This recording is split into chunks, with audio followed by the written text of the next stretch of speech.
Anyway, we're doing a podcast. This has been recorded. I'm Moonbear Myth. Who the fuck are you? I guess I'm SHG. Amazing. That killed all conversation we just had, and I'm probably going to have to Yeah. splice this in at the end as a bonus thing.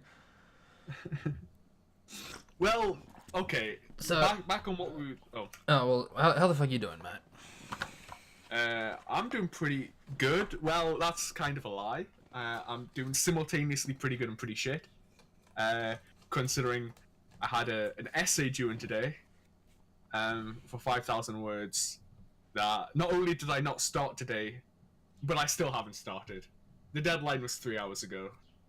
And Yeah. I've just kind of racked. I guess I'll do it over the weekend and then come in on Monday and just say I forgot. Well, I just hope I'm let off.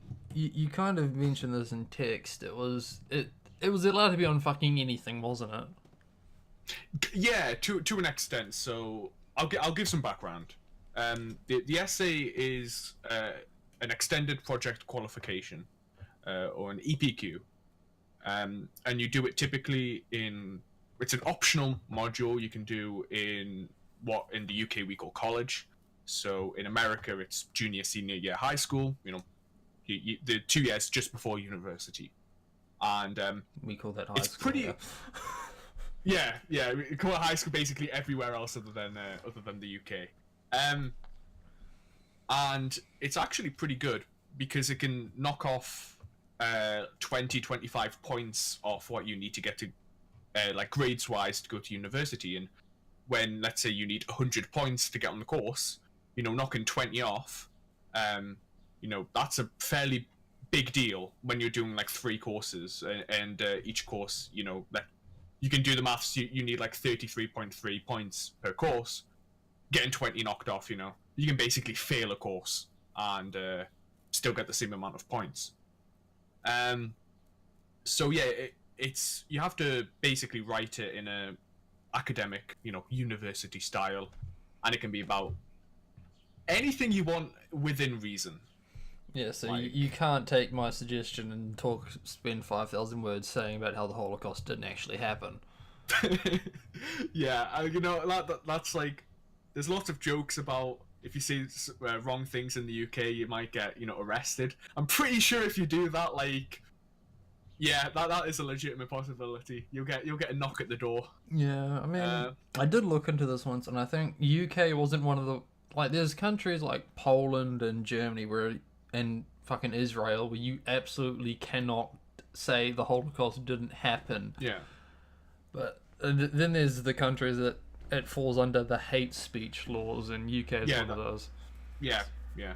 And plus, if you say that, you'll be pushed to the boundaries of society. Like it's not an acceptable thing to say. Cute. But yeah. So my one was going to be: is learning X worth it? Now X is probably going to be Japanese, because I think that's the most I can write.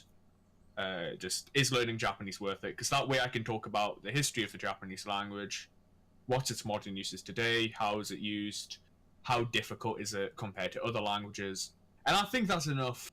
And there's enough academic sources on that can whack that out. And what do you think the answer is going to be to is learning Japanese worth it?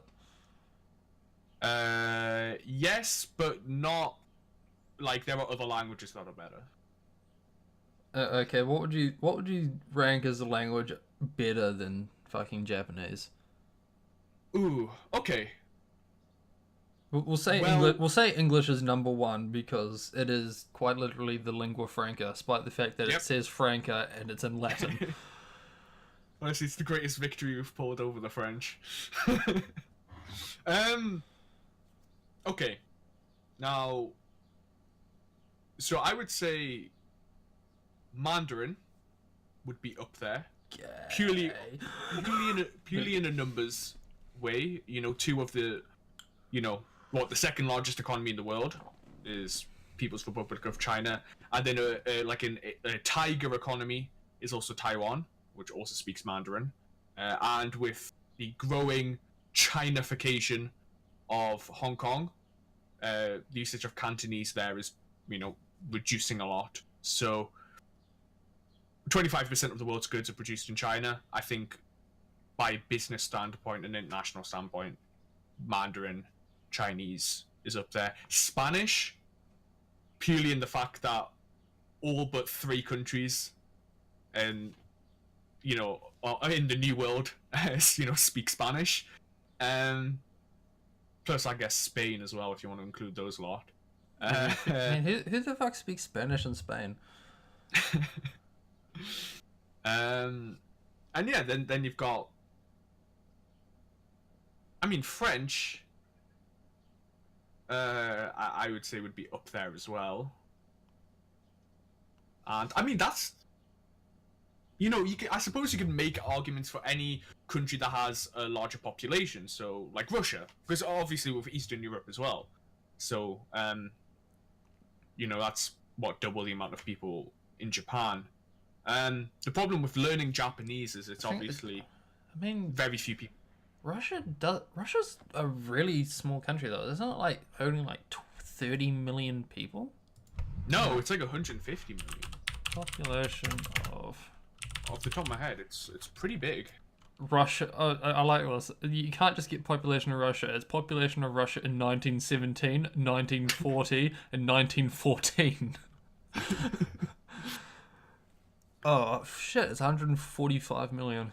Yeah. Or 144.5. What's interesting is there was 120 million in World War II. It hasn't increased that much. Well, I mean, it was 120 million, I think, at the start of World War II. So some things happened, and I think that number decreased by a bit. Can't remember them off the top of my head, though. What the things that happened? Yeah. Yeah, no fucking clue, Matt. So I was talking, totally unrelated. I'll make this a quick tangent, but I was talking about... Oh no, man, fucking tangent away. It's been great. So I was talking to our mutual friend Sleepy about of all things shoes, and that I you talking about shoes? Unheard of. And the shoes I have are high quality replicas. They're literally called replicas, Maison Margiela replicas, based on the 1950s German army trainer, or GAT as it's called, that was used by the Bundeswehr in the 50s and 60s. So both the German and the Austrian army, obviously West Germany in this case. Yeah. And we were just joking. I mean, they weren't really separated then, were they? It was very... Four zones. Yeah, it was occupied by the Allied powers, but it wasn't really split into East and West yet. I thought it was in the 50s. I don't know. That's actually a really good point. Yeah, do some quick Googling. The Western Schism. Wait, no, this is not the schism I'm thinking of. This is the Great Schism between the Orthodox Church and the Catholic Church. Yeah, in 1945. No, that's the 1054 Schism as well. 19... Schism is a nice word. It is. Schism. Yeah, it's not said enough. Alright, apparently we just go to West Germany. West Germany is a common English name for the Federal Republic of Germany, the Bundesrepublik Deutschland. In the period between the creation in 23rd May 1949 and the German reunification in October 3rd, 1990, during the Cold War era, NATO aligned Western Germany and Warsaw Pact aligned East Germany were divided in the Inner German border. Between 1961, West Berlin was physically separated from East Berlin, as well as East Germany by the Berlin Wall. Okay, so I think it was... what I'm taking from that very quickly is it was split as far back as 1949, just there wasn't an actual fucking wall until 1961.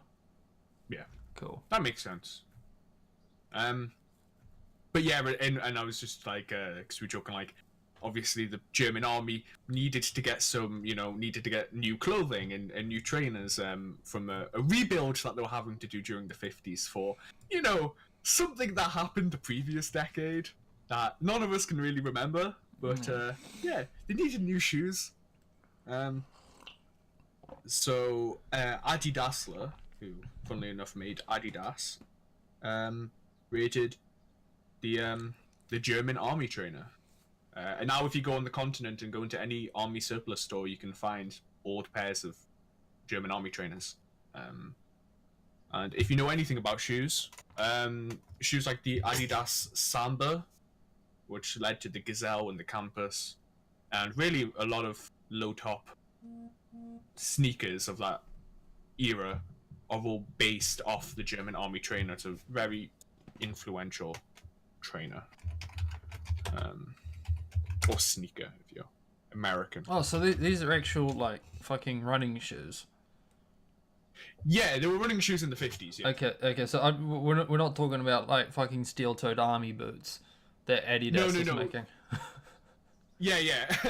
Yeah, they're German army trainers. So they were the shoes, yeah, that they would be climbing mountains and, doing their athletics and all that. Hey, were they still getting, like, the boots from Hugo Boss or whoever the fuck made them then? Who was making German army boots during that time where we forget things? I don't actually know. Isn't the whole Hugo Boss thing like kind of a myth in the fact that isn't technically the uniforms and all that weren't technically made by Hugo Boss? It was like a subsidiary, and they were designed by like somebody else. But like, I don't know. I remember reading this on like one or two like FA threads where like somebody said like, "Oh, Hugo Boss are like amazing designers of like Nazi rock gear," and everybody just shouted at them saying, "No, it's massively incorrect." I mean, I wouldn't be surprised if that was true, because it seems like everything that was said about Germany between like 1950 to fucking maybe 5 years ago is just full of shit. Yeah. Yeah. Let's see, the Car-5 pull-on jerk boot has been traditional footwear of the German soldier for generations. The Wehrmacht boot was a little different from World War One, made of brown pebbled leather, blackened with polish, but with hobnailed. La-di-da-di-da.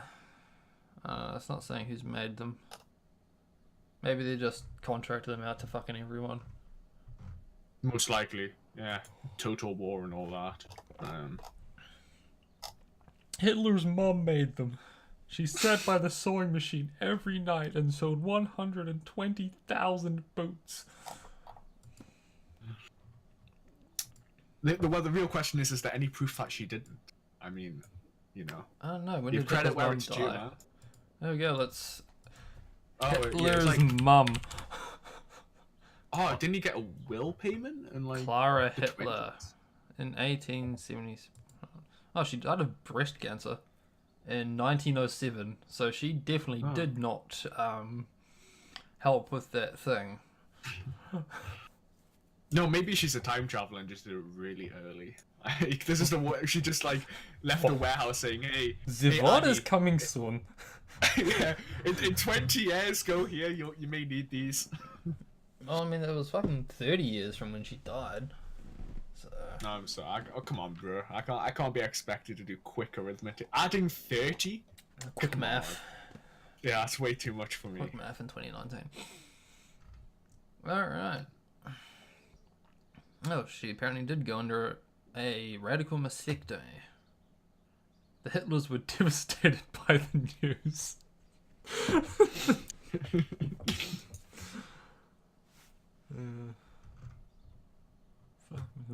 See also Hitler family. The Hitler family comprised of relatives of the ancestors Adolf Hitler, the Austrian-born German politician and leader of the National Socialist German Workers' Party. Commonly known as the... Yeah. Okay, so yeah, they've got a nice unbiased opinion of who he was. Do you know, like, there's that Wikipedia game where you go to a random page on Wikipedia and you try and click through and, like, yeah, how quickly can you get to Hitler? Like, as a podcast, we've done this in, the first 5 minutes? Just...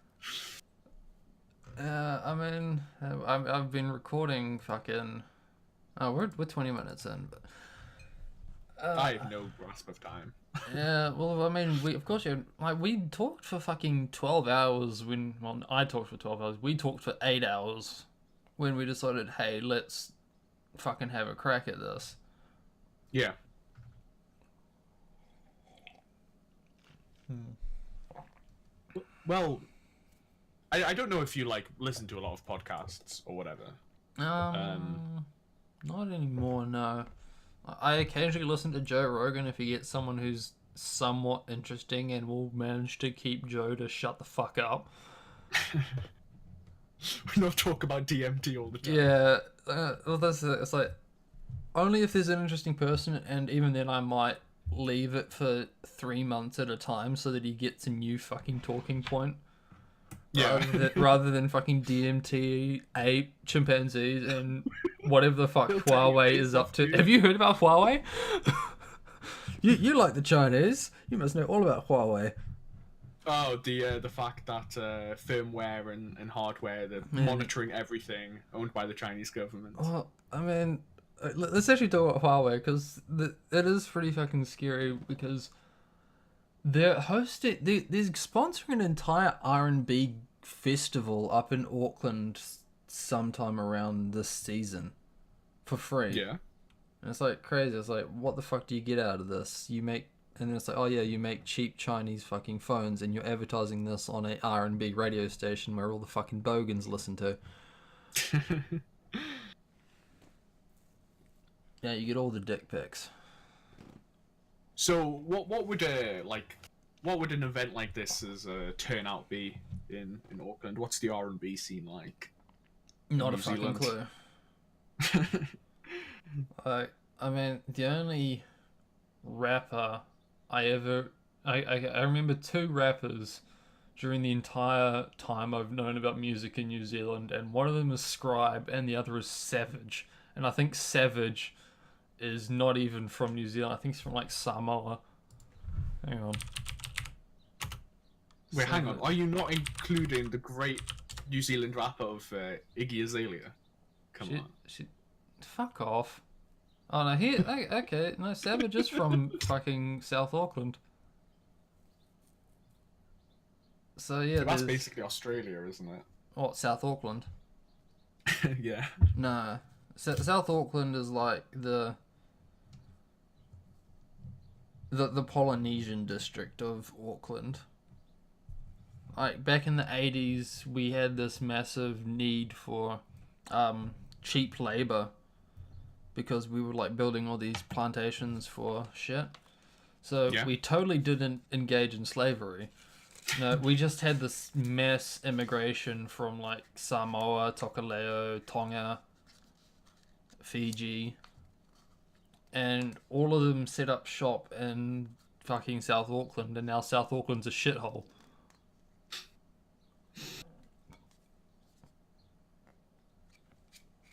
How big is Auckland? Well, like? it's big, but not as dense as some.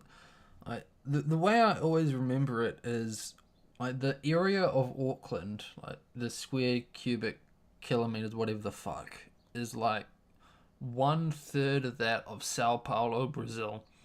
But Sao Paulo, Brazil has 5 times the amount of people in my fucking country.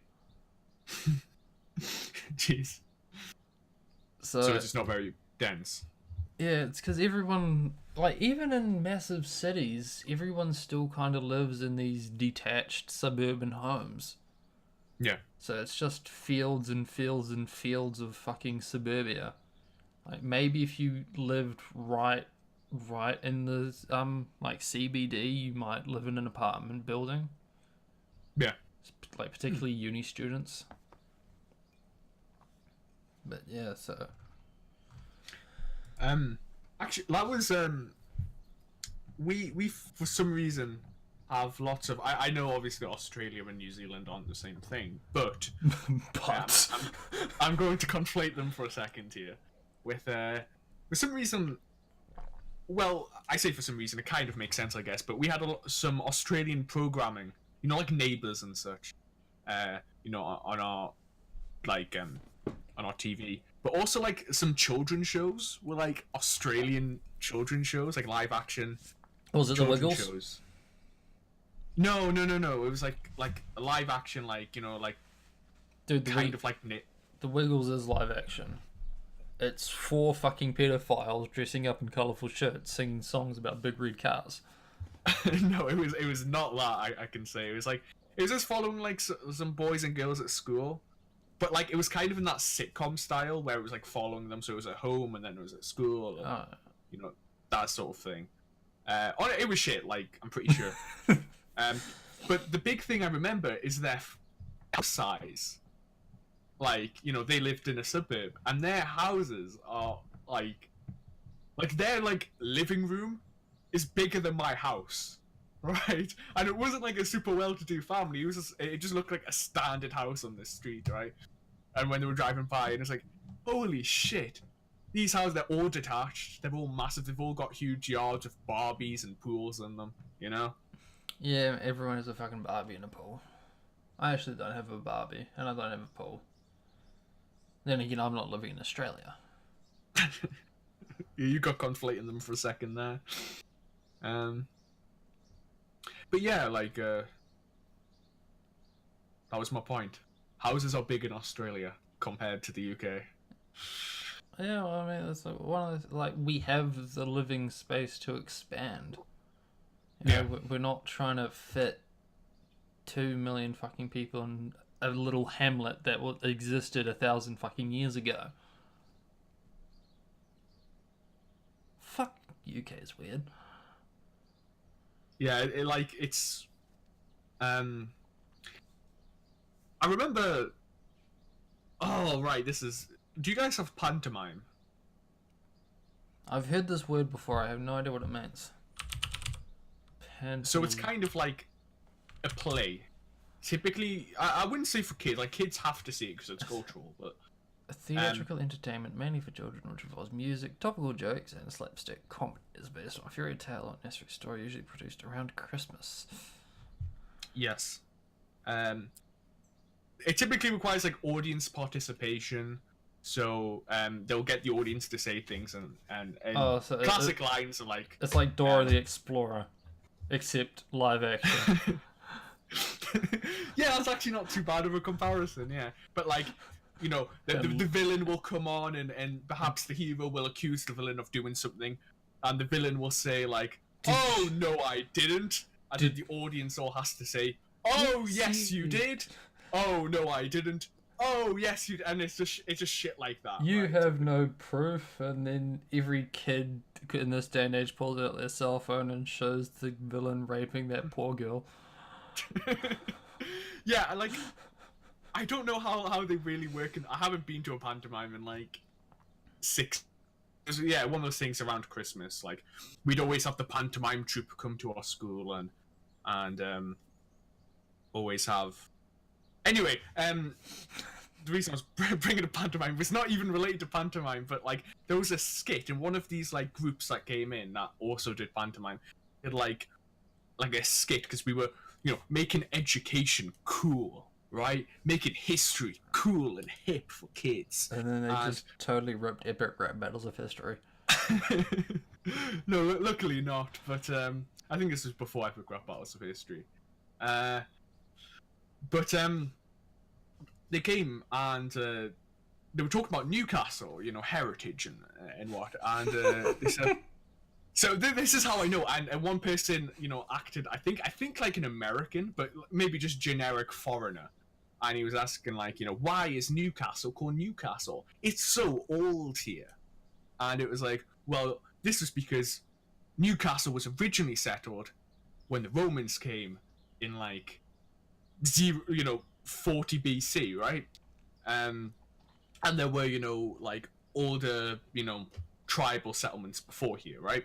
But and when Hadrian's Wall was built, Wall's End, which is just like 500 meters away, is obviously the end of the wall on the eastern side, and they had a keep there, like a small fort every mile, and they had like the eastern keep there, and that got demolished in the Dark Ages, and then when it was kind of resettled and after William of Normandy came over, so 10 1100s, they built a castle, and they had to differentiate that new castle from the old castle that was there.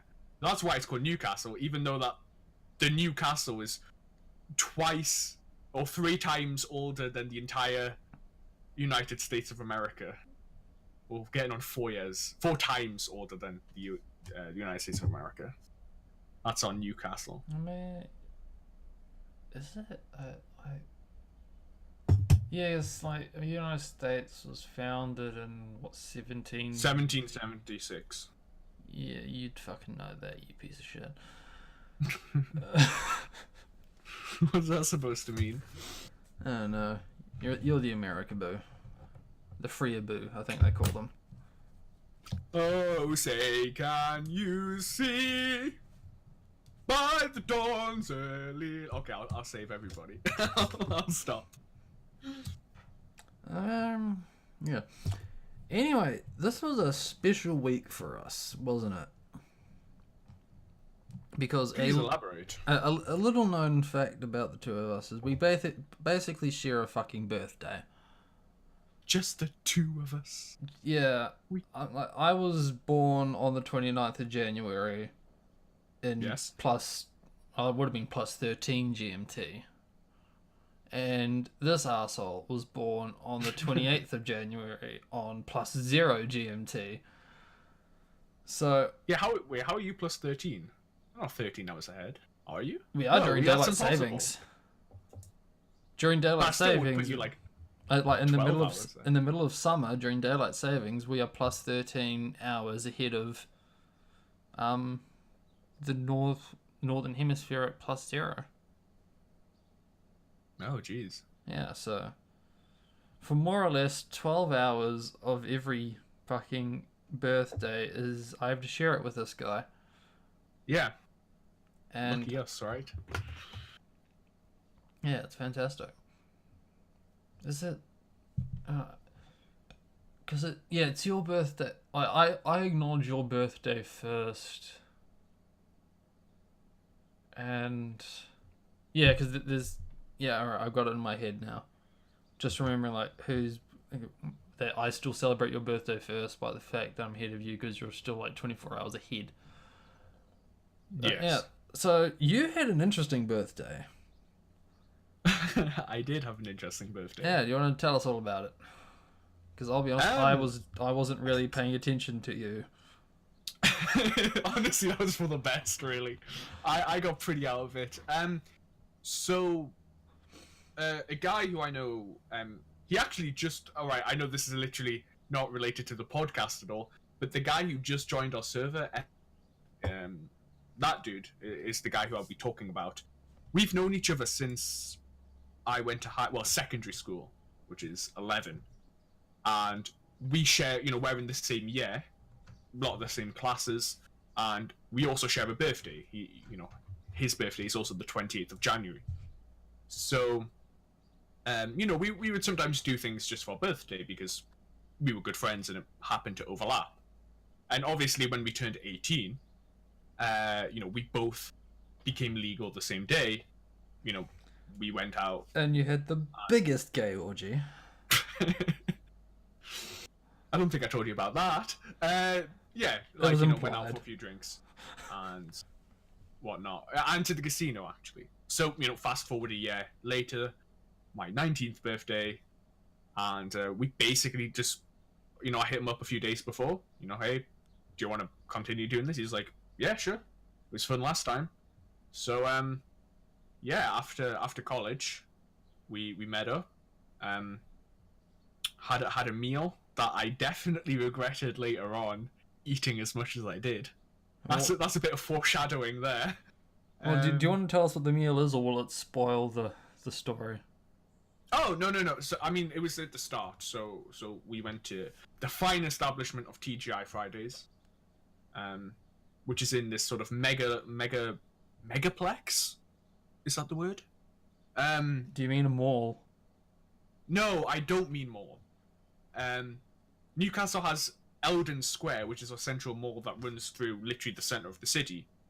But then we have this thing called the Gate, and the Gate is, it was built upon one of the old gates of the city. Funnily enough, well, we're not the most imaginative of people when it comes. We're to in Newcastle at the Gate. But essentially, it's like this big 3-4 story kind of entertainment complex where it mainly has bars, restaurants. It's built quite tall and thin, so you go in and it's kind of like an alley with escalators up. And right at the top is our main cinema of the city, like the biggest cinema of the city. It used to be the Odeon, and then it was the Empire, and now I think it's run by somebody else. But it has lots of things in here, and so it has the TGI Fridays on the ground floor. I'm having a hard time not seeing this as just a fucking mall. But then again, I come from a little bumfuck town where our mall is probably a megaplex, and then there's an actual mall. Well, yeah, that's the thing. It is literally like opposite, like the Debenhams that is connected to Eldon Square, so that is an actual mall. The thing that I would say that separates this from being a mall is that there's no shops. It's all bars, casinos, and restaurants. I like when I think mall, like a mall has to have like some retail. That's a purely arbitrary definition I've made in my head. Apparently, the Gate gets a 4 out of 5 stars on TripAdvisor.com. Yeah, because people get like, Friday nights, Saturday nights. Newcastle's known for its nightlife culture, which in UK terms means it's known for people getting beat up outside of bars. I'm honestly curious at this point, because when I think about it, it's like everyone is like, what's special about your country? It's like, oh, we have a fantastic drinking culture. It's like, that's what everyone fucking says though. Like, we have a great drinking culture. It's called going to some 30-year-old guy's house when you're 14 years old and getting fucking shit-faced. I mean, I take your point. I do take your point. But, like, actually, the only time I've seen somebody really get their shit kicked out of them, like, just walking past in a stranger, like, not a school or anything, like, but just a bunch of guys are laying into, like, just a stranger, was in the Gate, actually. It was, like, 6 or 7 years ago. And I'm pretty sure it was for the 2012 Euros, I think. Because I remember the guy being like the guy who was getting beat up was maybe not, but he was dressed in the colours of Ireland, the Irish colours, and he was getting the shit just massively kicked out of him outside this bar. I remember, like, because I was actually with my mum at the time. Walk a bit faster, but as we were walking past, but yeah. Anyway, so that's the fine establishment we're talking about. The Gate.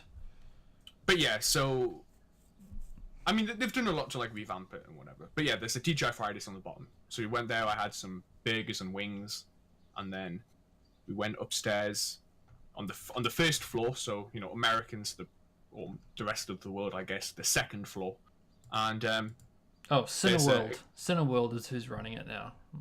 Is it? Okay, yeah. Yeah, they include things like Cineworld, Escape, Nando's, Opera, Pizza Hut, Players, and Starbucks. It was outside of Players. Players is where it was. I don't know if it was Players at the... Oh, wait. Was it Players? No, it was the one next to Players. It was like the bar, because Players is a... Oh, it doesn't matter. Players renowned for the amazing atmosphere and entertainment from all over the UK. I know, you can put that on anything. But on the first floor, there's a casino called Asper's, and like that's like my go-to casino. There's a few casinos in the city, and the one actually by my college is the fucking professional casino, like where the hardcore gamblers go, and like the one where we joke that people's legs get broken, right outside. Like the hardcore, you go there and you lose everything. But the Asper's Casino is a lot more casual. It's a lot more like just a standard casino atmosphere. So we go there a lot, and so we went there because it was our birthdays. We got like a voucher for a free drink, so you know that got the liquor flowing. Did Then it get served by a pretty girl? A girl. A girl. No, on my fourth or fifth drink, the bartender switched, and she was quite attractive. Oh, nice. And I think, but before that, no, it was kind of this chick. It reminds me of this video. You know Red Alert 2, the video game? Yes. There's videos on YouTube of, like, this behind the scenes for, like, the makeup tutorials and shit for Yuri, the main villain from it. And that's the bald guy, isn't it? Yeah, like the Russian dude. Yeah, the bald, like, I think he's supposed to be like Transylvanian or something. Yeah. And he's got the lisp. Because he does all his, like, Yui. It's Yui, not Yuri. But yeah, his one was like, because it was all filmed in fucking Las Vegas, all the like live action cuts and shit. And he was like, you know, Vegas it's crazy. You know, you can go to the bar and pay $8 for a drink, or I could go to the slot machine with a quarter and have a drink given to me as a gift by a pretty lady. Oh, yeah, that is actually something we know with them. Not with hard drinks, I don't think, but with soft drinks. Like if you want a Coke, you're gonna have to pay, you know, £3 for a Coke, right?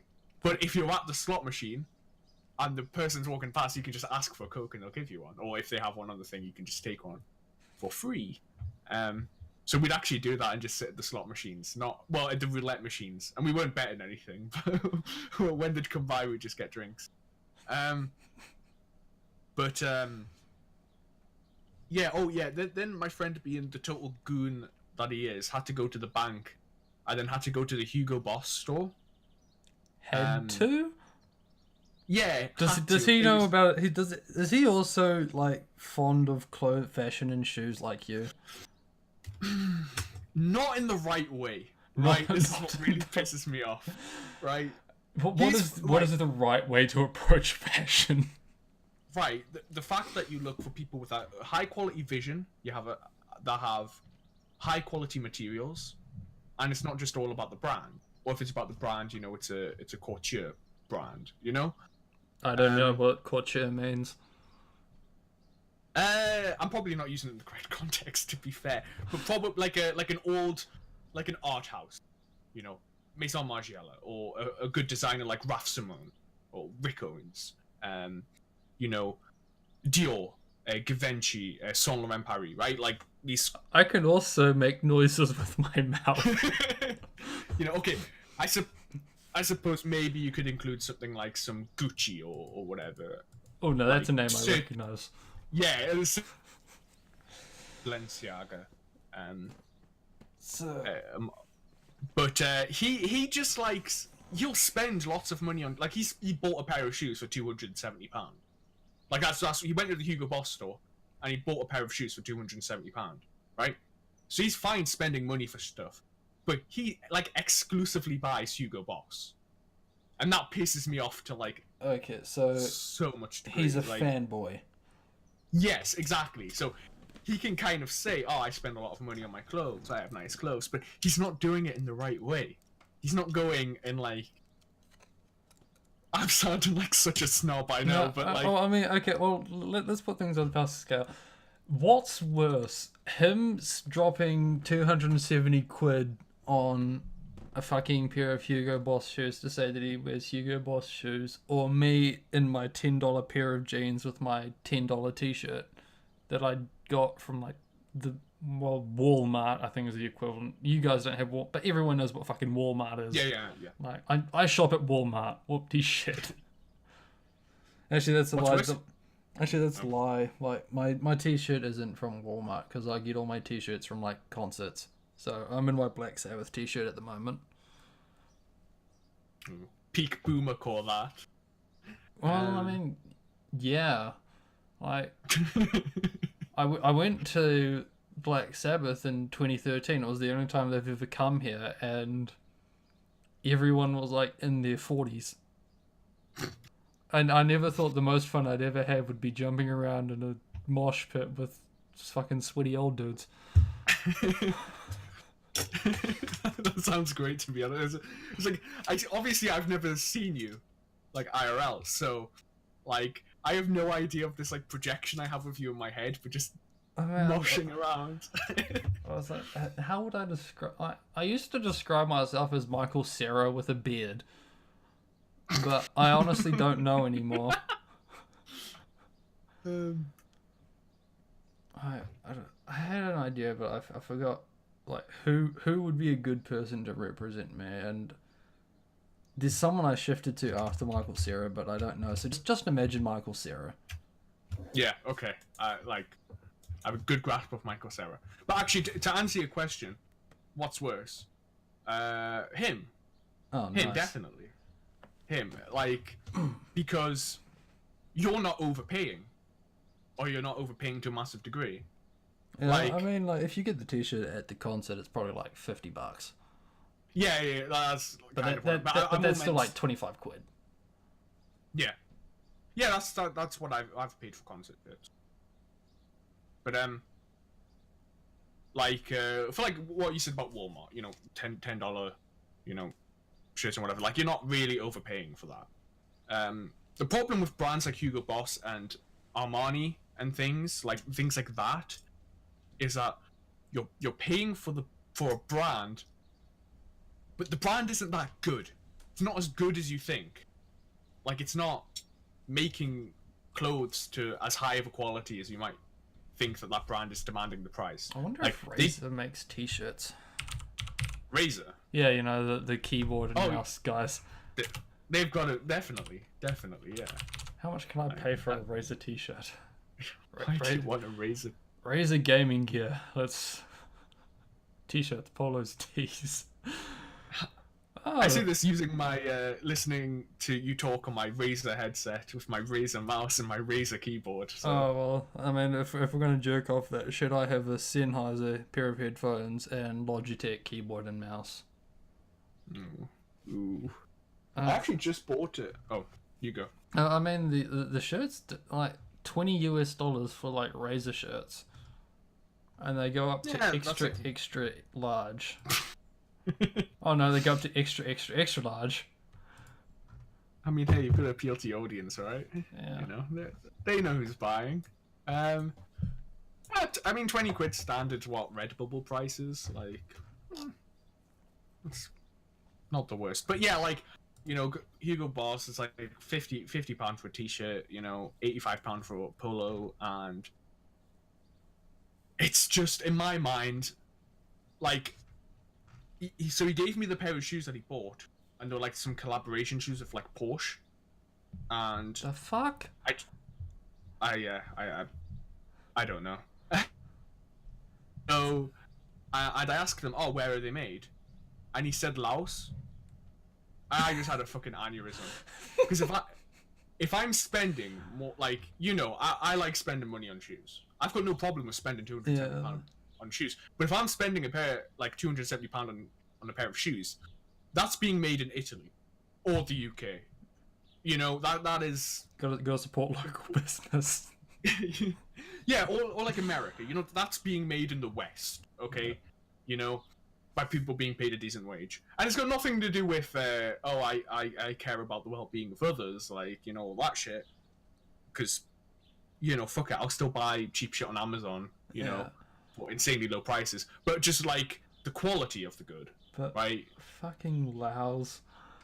Yeah, like I just had you're spending £270. I love places like Laos because like I like the idea of those obscure shitholes.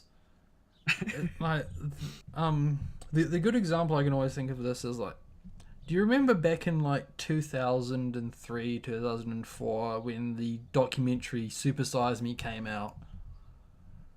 I mean, I know. Yeah, I've seen the documentary. Yeah, during that 3 or 4. Yeah, but like during that entire like time frame, there was this whole barrage of criticism against the fast food industry because it's all their fault that people don't know how to shut their fucking mouths. Yeah. And it was like fucking McDonald's went through this massive change. They brought salads onto the menus. They started not like pre-making the burgers and shit, doing all this shit to try and appease this fucking massive, both figuratively and literally, mob. I mean, they lost with that. But, like as soon as they started doing. Anyway, yeah. But at the same time, like fucking Burger King changed nothing. Burger King was just sitting there, like whistling, not trying to draw attention to itself. And it always fascinates because it's like everyone is getting on fucking China's ass for slave labor, and then there's these little third world shitholes that you could just go to for the same price, but no one's going to give a shit because they don't know where Laos even is. or like, yeah, could just like Burundi or shit, yeah. Actually, the problems that I've been reading recently regarding China is that China's actually getting too wealthy for its slave labor. Like, with the growing middle class, the income levels are rising, and the fact that China is no longer the cheapest country to make goods. So the Chinese domestic manufacturing is now being exported to countries like Vietnam and Cambodia. That's what China uses to manufacture their goods, and then China is used to manufacture the West's goods. So even the Chinese are outsourcing now. Yeah, aren't they also like putting like massive infrastructure investments in like Africa and shit? Yeah. Oh, hang on, sorry. I'm getting an issue from Discord. Yeah, is your like voice connection going to shit as well? Yeah, it's saying I'm on. Am I still coming in fine? Yeah, you're coming in fine. It's just saying that like if an issue actually happens, I'll fucking say something. But yeah.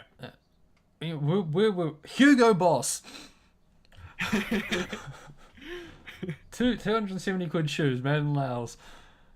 Yeah, it's just. Oh, you go. Did they even? Is it like Gucci where it like says fucking Gucci, or those fucking roasties that put Calvin Klein underwear on? Like, does it actually have the logo on it, or are you buying like blank shoes, but you have to tell everyone that they're Hugo Boss? It's very minor branding. Like, very, very minor branding. So he's paid 270 quid for a pair of shoes made in Laos, and he has to basically act like a vegan about it. Yeah. He has to fucking tell everyone that, these are Hugo Boss. It's like, cool, I don't give a shit. Actually, hold on. He sent me a picture today, right? Oh, God. Literally, this is cutting edge stuff, right? Just today.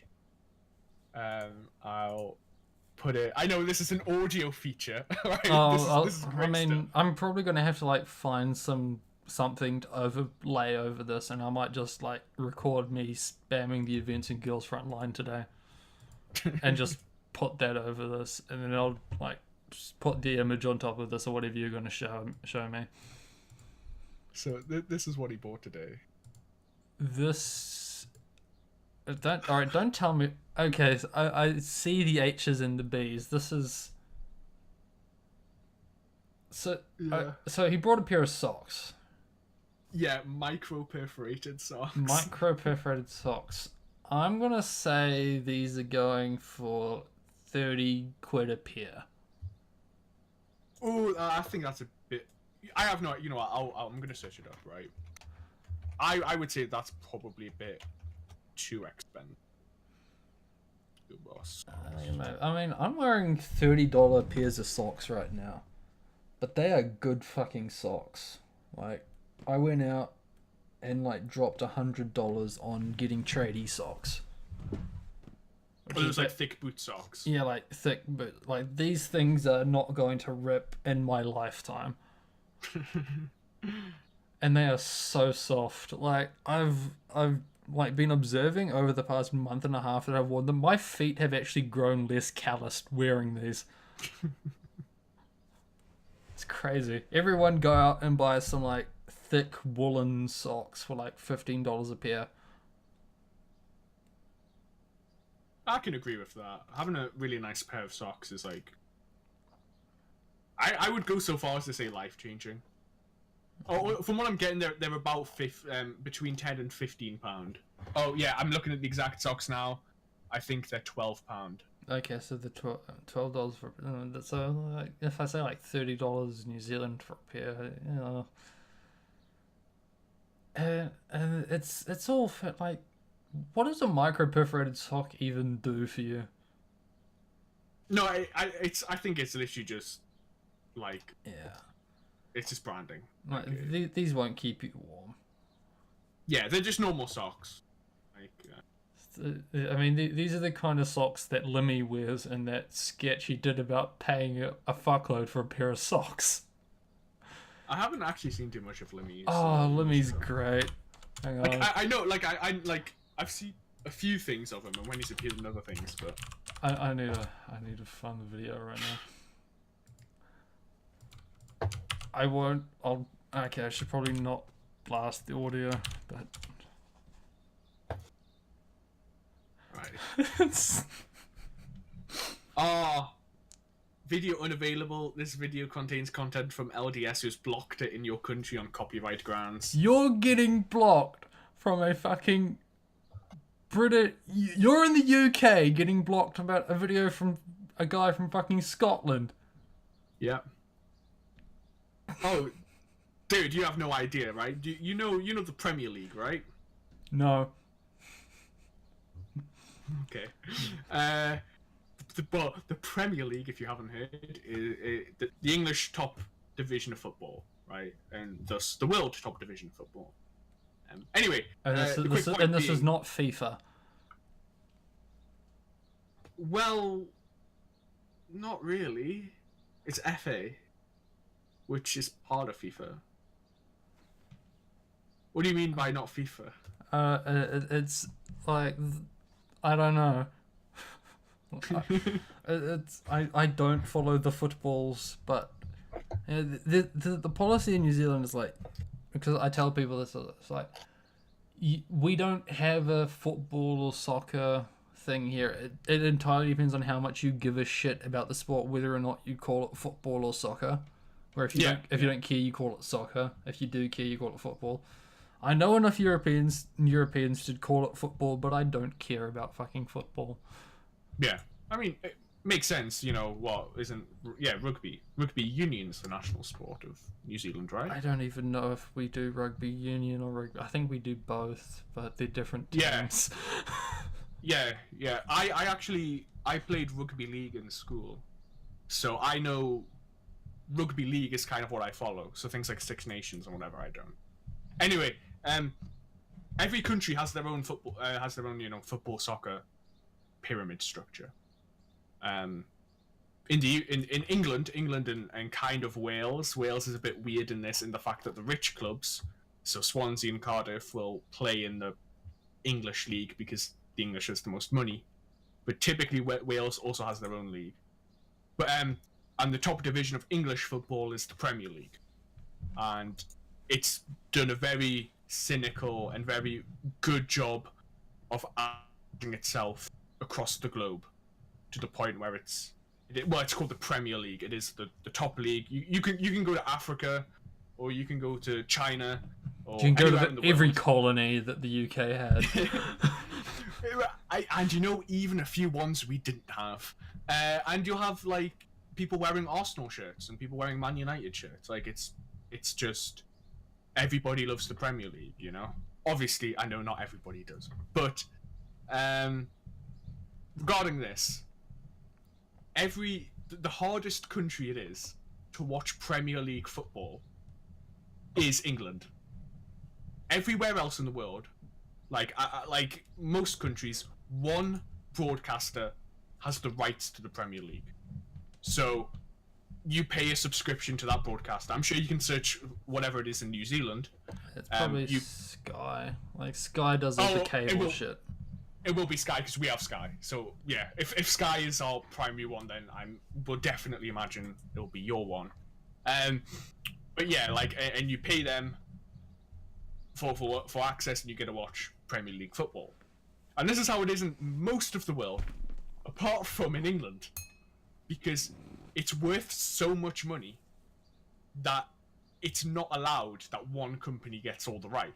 It's like the Super Bowl, where in America the three big companies, so NBC, CBS, and ABC, they alternate every year with who gets rights to the Super Bowl, because it's so big that if one company had the rights to it, it would be seen as like unfair. So in England, it's kind of the same, where Sky Sports, I think, has like 60%, but BT Sports, so British Telecommunication, which used to be public, but now it's private, because everything's private now, they have 30%. And then you now have like fucking Amazon. Fucking Amazon has like 5%, and then there's like another 5% somewhere else. I think Twitter gets a game or something, like, you know, it's just, it's crazy. So like, if I want to watch Premier League football, I have to have, you know, cable, and I not only have to pay like for Sky Sports, but I have to pay for BT Sports. Now, literally in my house, we used to be BT, but now for some reason I say for some reason we switched because it was cheaper to EE. But EE doesn't have the same cable infrastructure. So basically, I physically cannot get BT Sport in my house because I can't buy BT Sport, and there's no way I can watch it online. I can watch Sky Sports online, but I have to pay £30 a month for like Now TV. And if I pay £30 a month, I can only watch maybe half of games. Whereas in most of the world, you would be able to see them all. And also, we can't watch... traditional kickoff time is at 3 p.m. on Saturday. And you can't watch football for an hour. In that hour, it's not broadcast traditionally because of what's called the blackout. So it tries to encourage people to go to local games, so you can't watch it. So you can't even watch the football for when most games kick off. But if I were to get up at like 2 a.m, I could watch kickoff here. Yeah. Everywhere else in the world, it is fuck? purely in England. It is literally the hardest country in the world to watch football. Like Premier League football. Like when you started saying, I was like, how fucked up is it? I'm thinking of this very like cynical, vindictive thing where it's like certain companies buy the rights to certain teams' games. Like Sky would have the rights to broadcast all of Manchester United's games. And that would be a far better system. That's the thing. I was thinking like that's pretty fucking devious, but it's like no, that's a better system than what you have. and what's worse is that, like, okay, if you're a fan of a big market team, so if you're a fan of Man United, no, I'm a fan of Liverpool, mate. Sorry? No, I'm a fan of Liverpool. Alright, you can fuck right off. But, I mean, Liverpool is a big market team as well. Liverpool is literally the first place team right now. I mean, I said at the start, I know fucking nothing about this. I kind of remember some of the names of the team. I always remember growing up hearing that Chelsea was fucking trash. I don't know if that means they're actually bad or that was just like the biases of whoever the fuck I was learning this from. Yeah, that's actually a really good point, actually. Like, I would say some teams are trash when they're really fucking good, but just fuck them, that's why. I don't know, which team has the most black people? I'll support them. That's a tough question. Racial inclusiveness. if they're all black people, I'll support the one with the blackest people. You know, we'll go straight for like the Congo. Fuck all this Mauritania shit.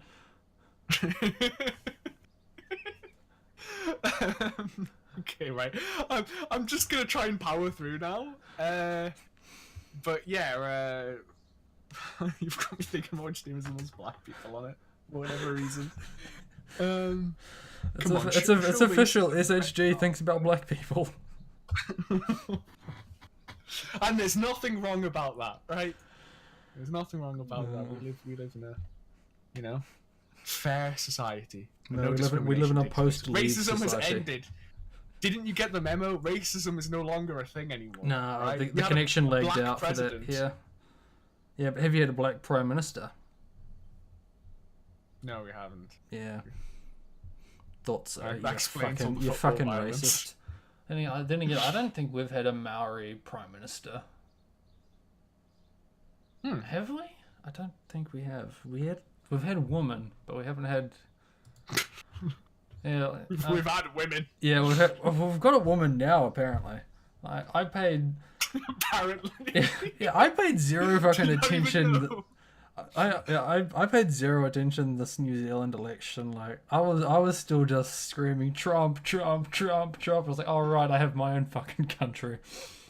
I saw somebody a few days ago with a "Make America Great Again" car. Oh, nice. I was like, man, that's just fucking like. That's a dated meme. Man, That's 2 years old now. yeah, and across the globe as well. But I was like, man, I respect that. Like, just that's a good fit. Yeah. Oh yeah, Premier League. Yes. Right? We'll wind our way back again. It might take us 8 hours like last time, but we'll eventually wind back. Yeah, everything we work in circles, right? Yeah, we'll get back to Hugo Boss eventually. Oh shit. But go Premier League. Oh yeah, okay. So if you're a fan of a big market team, right? So yeah, Liverpool, Man United, right? All your games are being broadcast. All 38 matches are being broadcast, plus cup games as well. So for like the FA Cup, which are just big knockout tournaments where every team in England takes place. Every team in England can play in the FA Cup. So that obviously doesn't fit in the schedule, but all your matches are broadcast, right? Mm-hmm. But if you're a fan of a smaller team, well, and by smaller, I literally just mean not a huge fucking team, then there's very likely that there's going to be a few matches that aren't broadcast that season, so you won't be able to watch all of your team's matches, which I can maybe understand for lower divisions like the Championship or League One and League Two, but literally in the Premier League, like there's been I've been looking for basically where on earth am I going to pirate the Newcastle United stream for? And it's like, oh yeah, Newcastle United versus Bournemouth or Newcastle United versus Huddersfield, right? There's not being broadcast. Like nobody's picked up the TV rights. Fuck is Huddersfield? So it's like somewhere near Manchester, Liverpool. Huddersfield. Oh, Huddersfield. Well, the first thing comes up is apparently Chelsea versus Huddersfield. Yeah, that's playing tomorrow, isn't it? Yeah, Sunday No, that's... Oh, 2 days. Tomorrow at 4 a.m. Shit. Are you gonna stay up to watch it? No. Watch that Premier League action. It's not like I need to stay up to watch. I just need to wake up to watch it. Oh yeah, your sleep schedule is crazy. Do you want to talk about that a bit? No. Where were we? Premier League. we'll get to my sleep schedule eventually. Are we not going on that many tangents? I see. No, we do have a limit here. No, we draw the line when we have to talk about myself. Okay, all right. No. Yeah, Premier League. Yeah, basically, a lot of matches aren't actually broadcast. So, I've had to watch ones where they've been picked up by, like, the French, whoever's doing it in France, like a fucking Studio Canal or whatever, Canal Plus, or America. It's like they're showing the game, but my own country, there are 4 companies that have the rights to show it aren't showing the game. So it's so fucking hard to watch. Whereas if I want to watch like French football, I just need like Ligue 1. I just need to get the rights to BT Sport, which I can't get because I don't have fucking a TV with cable capability. The fucking first world problems, dude. Yeah, you have to wonder then, because like the entire reason it's been divided is because it's so valuable.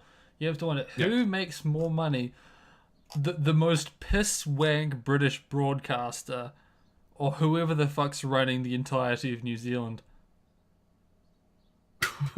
Like, just get an idea of like how big it actually is in the UK. Yeah, like. Hold on, I'll pull it up actually. How much? What is the biggest piss wank in the UK? Um,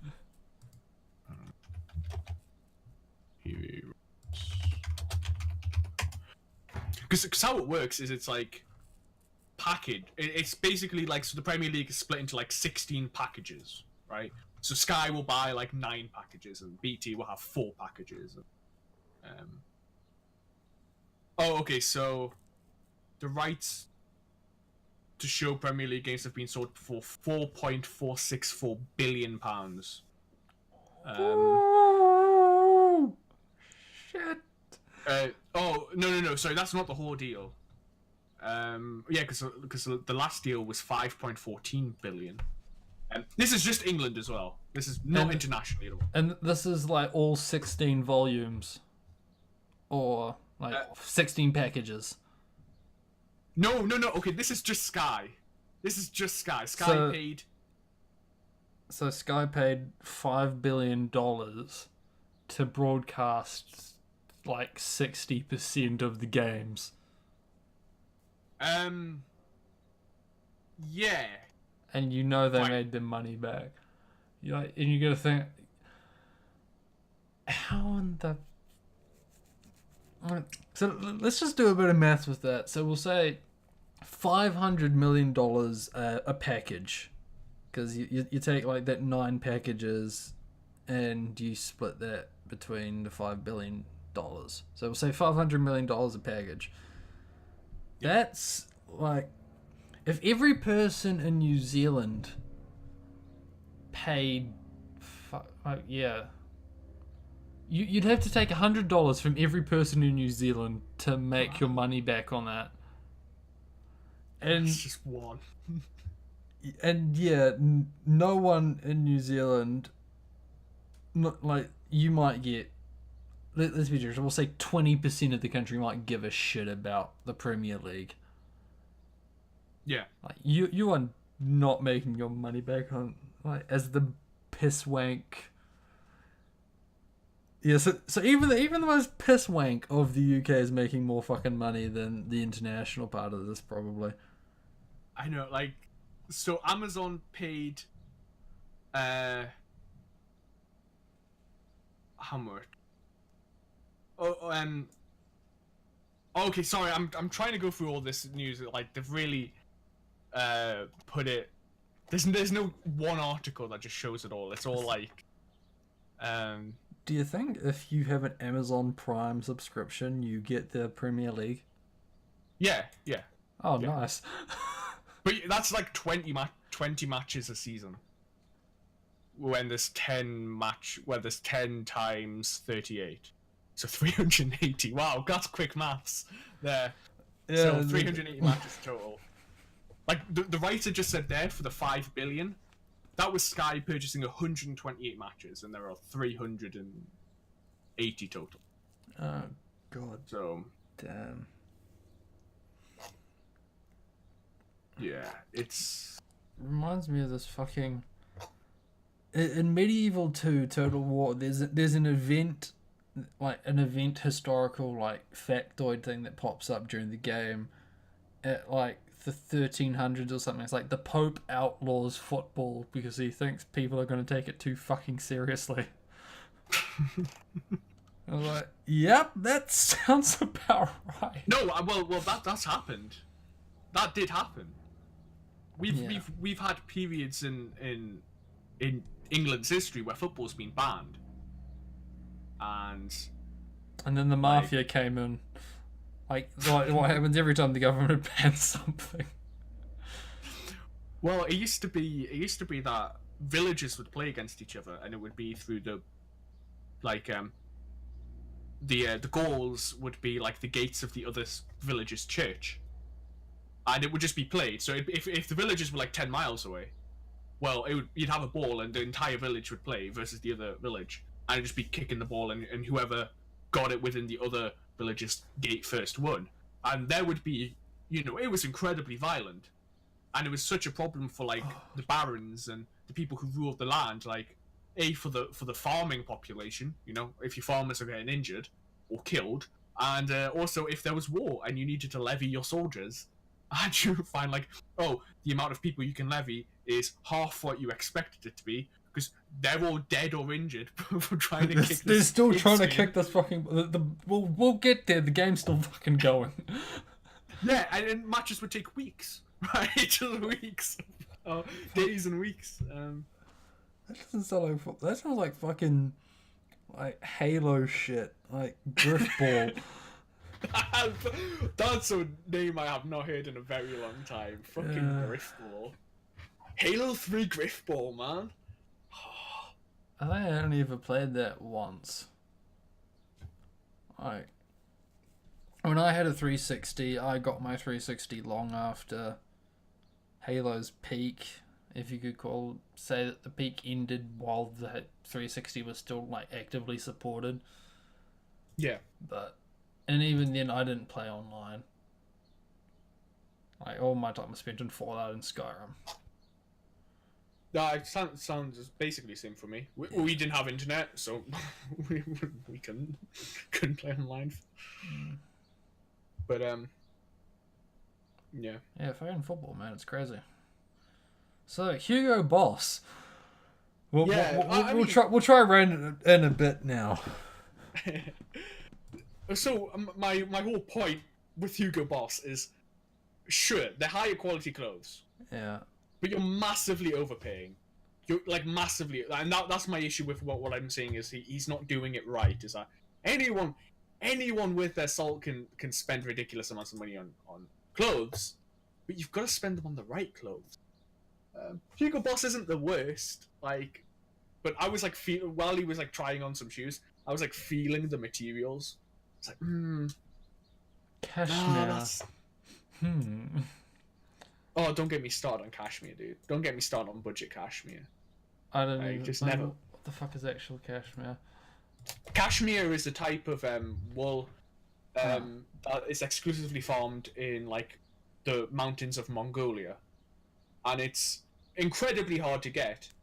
Not only because it's like a specific breed of like animal, like I think it's like sheep, but like a specific breed of animal can only give cashmere wool, but also because it's in the middle of bumfuck Mongolia or Kazakhstan or whatever, the infrastructure links aren't there, so they have to. The wool itself has to be led by like camel, right, down to cities before it's exported. I mean, Mongolia has some infrastructure. Like they've got all the they've got all the like the Soviet trucks now. You know, they're moving up in the world. I mean, okay, like you know what I mean though, like because it's not even. Well, what's the capital of Mongolia? Like Ulan something. But anyway, so it's not like the capital of Mongolia, but like they have to be in the mountains. So Ulaanbaatar. I was halfway there, right? I'll take it. But what basically what companies do now is now you can buy a cashmere sweater for like £200-300, right? There's some fast fashion places, and it literally be like 5% cashmere or 10% cashmere. Like that's how they get away with it because cashmere is so expensive. Like just to get it, it's so like I think it's 35% cashmere. Is the point where you actually start feeling the cashmere? Like it feels like cashmere. And like obviously full cashmere costs like, you know, well within the thousands, but even like 35% cashmere is should cost in the thousands. But no, you can now go to your local like fast fashion place and buy a cashmere sweatshirt for only like £80, only £100, you know. It's like no. It's like buying like shit champagne, like it's like buying like grapes from the fucking Champagne region. Like just literal grapes. And like saying, oh, this is champagne. No, it's not. It's grapes. Yeah, I mean, even the thing with champagne is like I'd be fine with just like sparkling wine, which is what they have to call it when it's not from the Champagne region. Yeah. Or unless you're in fucking California, because California has a mini Champagne region that is allowed to also make champagne. Oh, nice.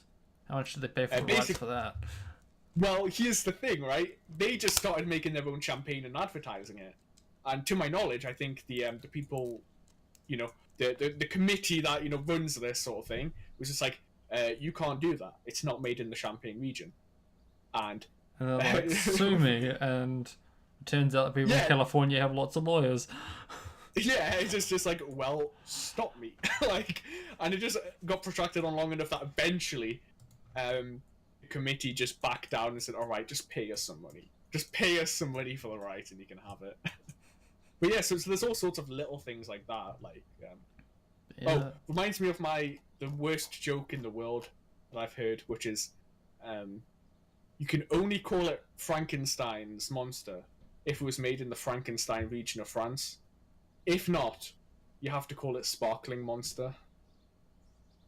That's pretty fucking terrible. I fucking love it. It's the greatest joke of all time. I think it's just worded poorly. Like, you can see what they're going for, but the execution is off. Yeah, I think it works better in text form and when it's not said by me. Oh no, no. I mean, I don't think it's your fault. I think it's like just the way it's worded altogether. Like, it's gonna take someone better than me to fucking fix that though. I mean, yeah, I get you, but it makes me laugh, and that's really all that matters. I mean, yeah, Kashmir shows like shit like the domestic, like those really expensive things that are only ever found in one fucking country or something are always fucking weird. Like, I don't think I've ever had actual maple syrup.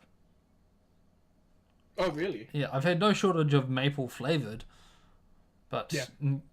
Never maple syrup. It's like, and then you think, like, the job I'm doing now, for those who give a shit, is I'm basically working in like a warehouse that does wholesale for fucking like commercial people. So like we sell like the big fuck huge packets of fucking everything for everyone to sell to everyone else. And you start again like let me find some words for this. Like, even things you think normally you have the right thing, you really don't. Like, I've always, since I was born, had like a little bottle of vanilla essence for cooking. Yeah. And then you realize that's not vanilla, that's vanilla flavored. And you realize that like a small bottle of actual vanilla is gonna set you back like $40. Like, I actually had no idea about that. Yeah, like legit, like vanilla bean paste is fucking expensive.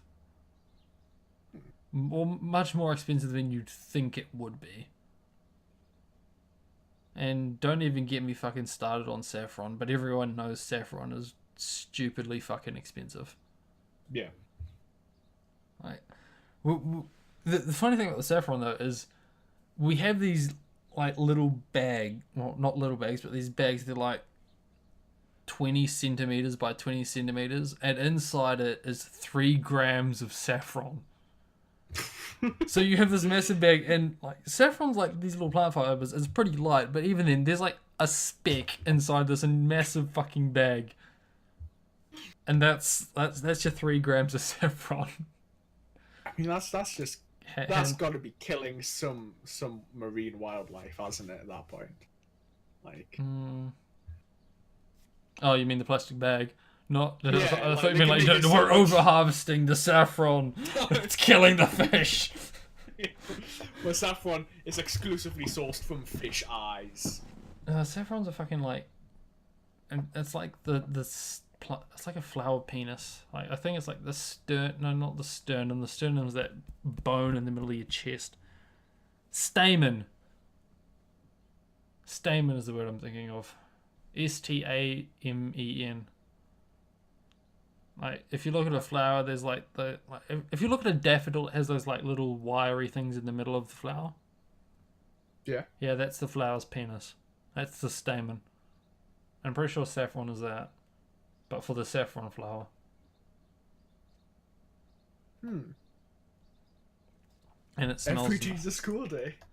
Yeah, man. Like, yeah. Hugo Boss expensive shit. We got to. You were getting shit faced on your birthday. There we go. Yeah. Wow. Yeah, my friend had a. He went to the Hugo Boss store, bought some Hugo Boss. Literally paid for it all in cash. By the way, he said at the start of the night, oh, he needed to go to the bank to put some cash into his bank, and I just thought he meant like, oh, maybe he's got like 50, £100. And no, he paid for a £270 pair of shoes just stone cash. I was like, wait, you've been walking around town, like walking around in like a casino or whatever, with like £270, well, more than £270, just in cash. You're like, okay. Yeah, he put some money in the bank, and then we went back to the casino, and that was where the night took a turn. Because then I started drinking properly, and What were you drinking? Like, we'll say at first, what were you drinking? okay, so at first I was having my traditional Jack and Cokes. Okay. Go on. Fuck you, right? That's my standard drink of choice. Then we had some Chambeau, which is fucking amazing. If you've never had it, it's like raspberry liqueur. It tastes like ice pops. It's great.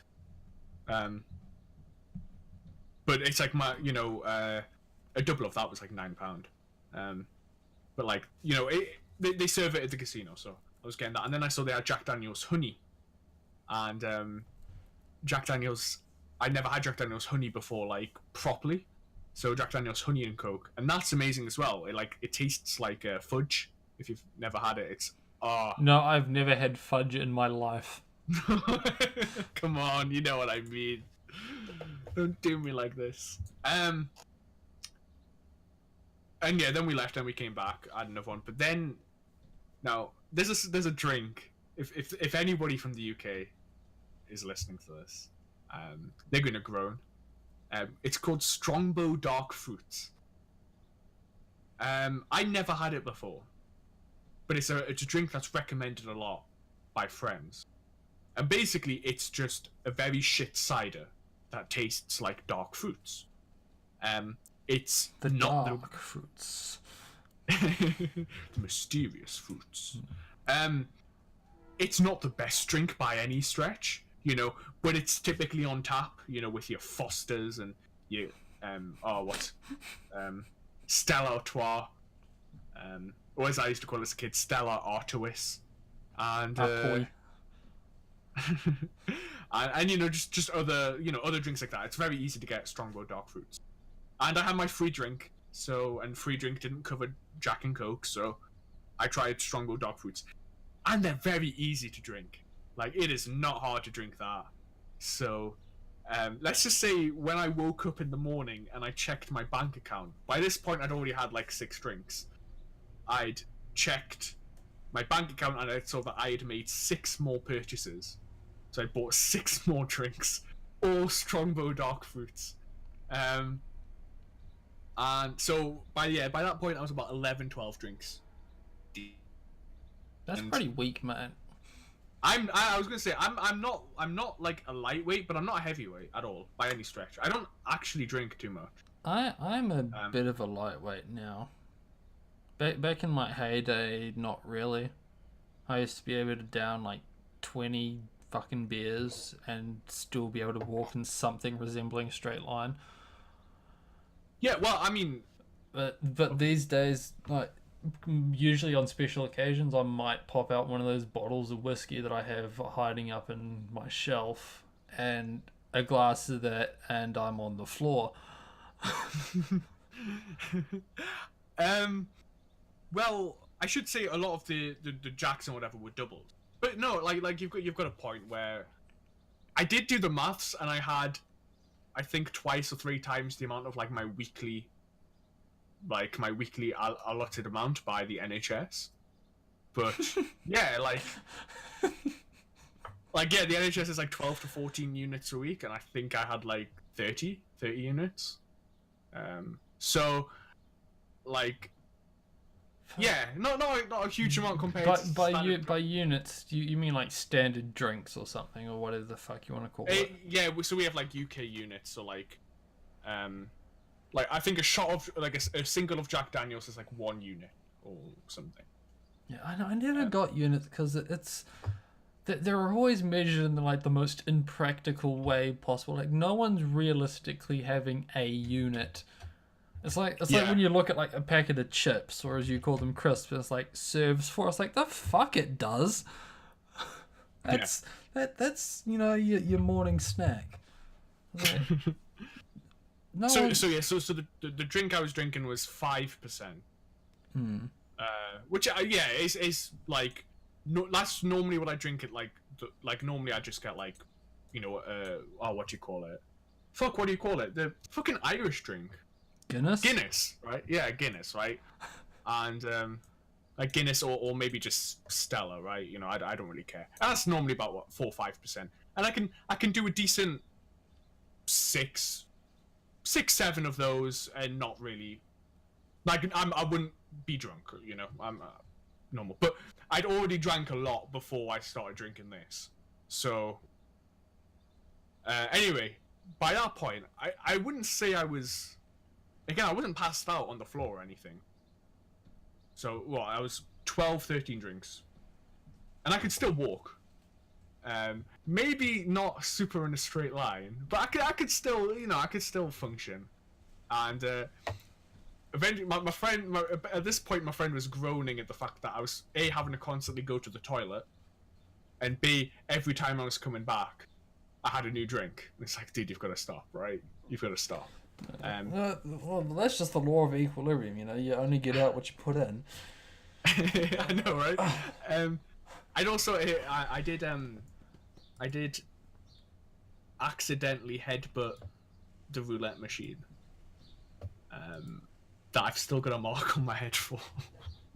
I just kind of dozed off and just smashed off it. But it beats what happened last year, where last year I accidentally spilt my drink and destroyed the machine. So, I am working up. I'm getting better at it. And then we went to the bus stop, to get back.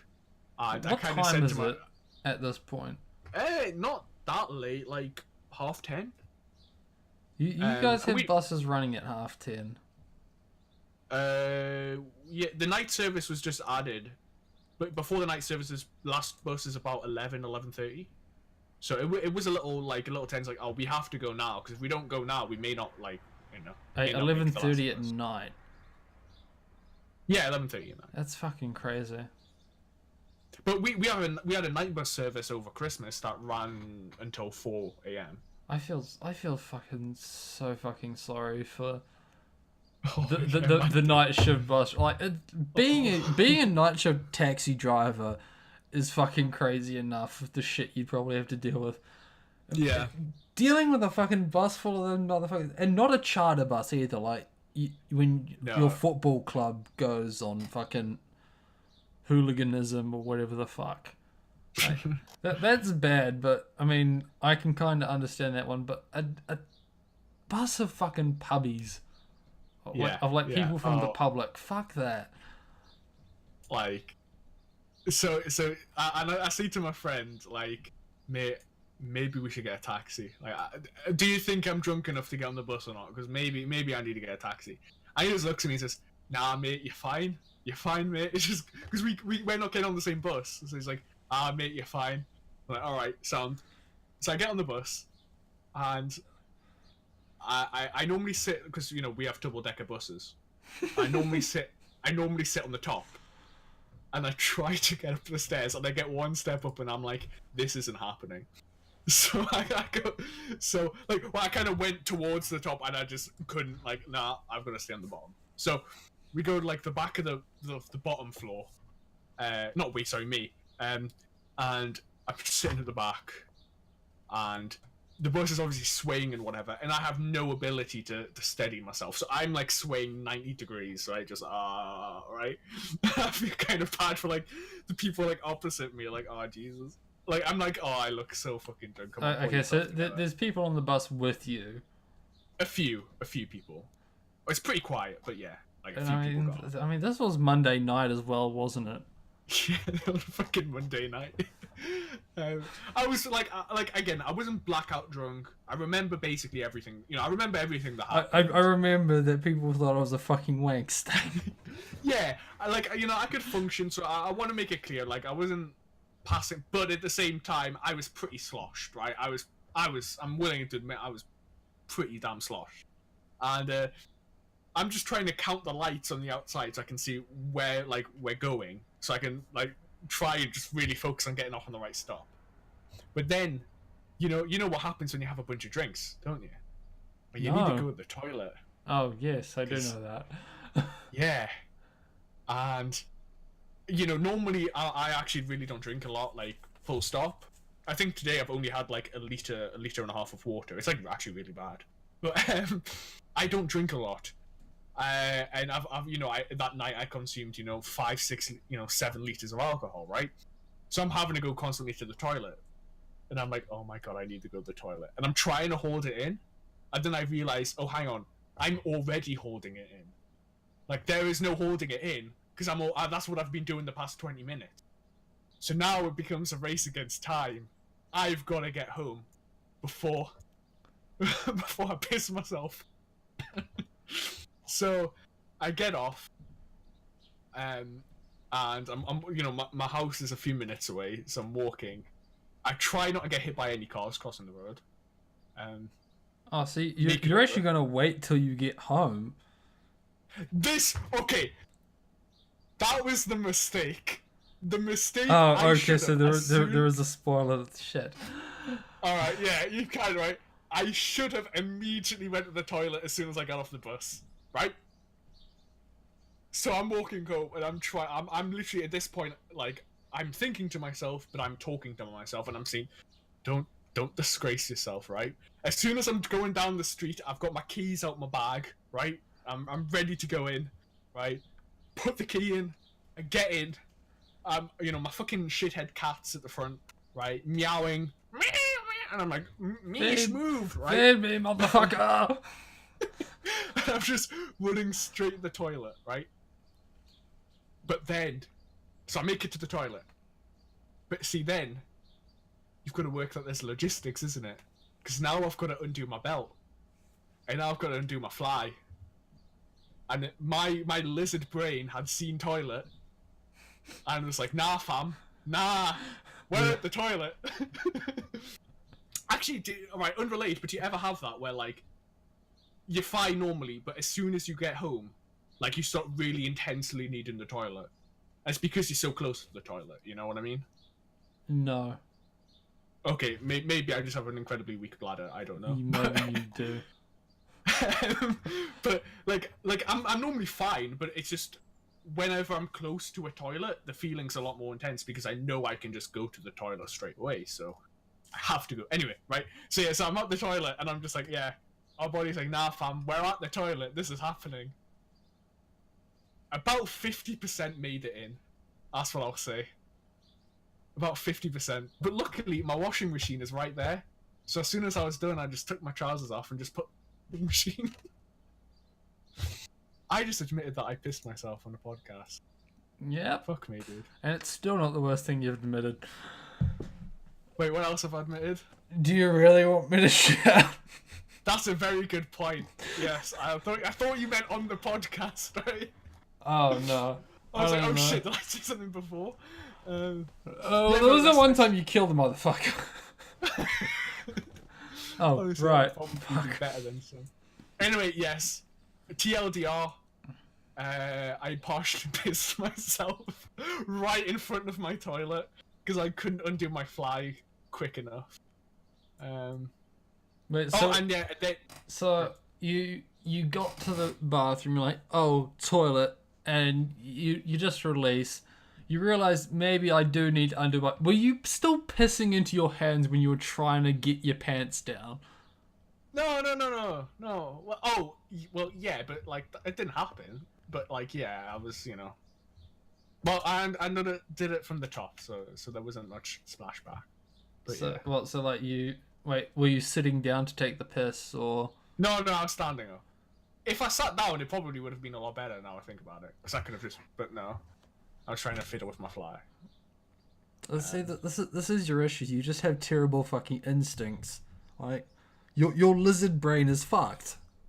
You need higher brain function to function. You can't. You don't have the instincts to just like know how to deal with these things. Entirely right. Again, like I'm not too, like that's. I would probably again like that's not super heavy drinking. That's a decent night, but like not super heavy drinking. That's probably one of the drunkest I've been in my life. Like I'm not that experienced being super drunk. But yeah, well that the night didn't end there, because then I went to bed. And then I ruined my bed. I threw up, which was when I regretted eating as much as I did. But I got all that sorted out. I mean, I wouldn't really regret eating, because they say eating is cheating. Those people just need to shut the fuck up. But what do you mean eating is cheating? Well, the food soaks up all the alcohol, so that you're not like fucking killing yourself. Because really? if you drink on an empty stomach, you're gonna get fucked up real fucking fast. That's of course, yeah. So like, I mean, eating a lot, probably not the worst thing you could have done. Okay. Now you say that, yeah. At least at least then when you throw up, you've got this nice chunky shit you can scrape off the bed, and you're still hungover and drunk and tired. You still want to go to bed. You can't be changing your bed sheets right now, so just scrape the chunky oatmeal textured stuff off the bed, go back to sleep, deal with it in the morning. Whereas if you're got an empty stomach and you fucking chunder, that's soaking in, that's going deep into the fucking mattress. You don't want that. Well, I mean, actually, what happened was like I have this little memory foam thing under my covers, right? And it did soak through that, and I tried to clean it. Did you fall for the as seen on TV meme? No, it was my, well, I don't know. It was my mother's. My mother got a new bed, so I got her bed. Because my bed was shit. So you got her. Did it come in her shape when you got it? No. It's just this thin little topper. Like, it was just a little topper. Not a full mattress. But it soaked through that. So I tried to clean it. It wasn't cleaning. So I threw it out, and I actually called my mom, and I was like, "How do you clean this?" And you're like, "You fucking ninny, just get some baking soda. You'll be fine. You fucking." No, it was after. I threw it out, and I kind of called her just to catch up, and I was saying like, "Oh yeah, by the way, where do you get those things?" And she's like, "Oh, that's actually like over £100." I was like, oh, it's been in my bin for the past, it's been outside in the bin for the past 2 days. Oh fuck, I don't think I can get it out now. Did you? How much did you think it would be worth? I don't know, like 10 quid. 10 quid, and if it was 10 quid, you'd probably would normally throw them out after a couple of fucking months or something. I didn't even know it was memory foam. I just, You sort of fucking ninny. Like, honestly, my bed is so uncomfortable right now. I can feel the springs in my back. Like, that's why there was 100 quid of fucking memory foam on it. I am actually like next fucking payday. I am actually gonna have to buy a new one. I am pretty gutted about that. But, yeah, not my smartest moment. This whole night was just not my smartest moment. Well, that's your entire fucking. When was your smartest moment? You're currently sitting here talking about how you threw up and fucking pissed yourself, and how you're 3 hours or 5 hours now fucking late to fucking essay. What is your smartest moment? I peaked when I was 12, 13. That was when I peaked. I got 98% on a math test.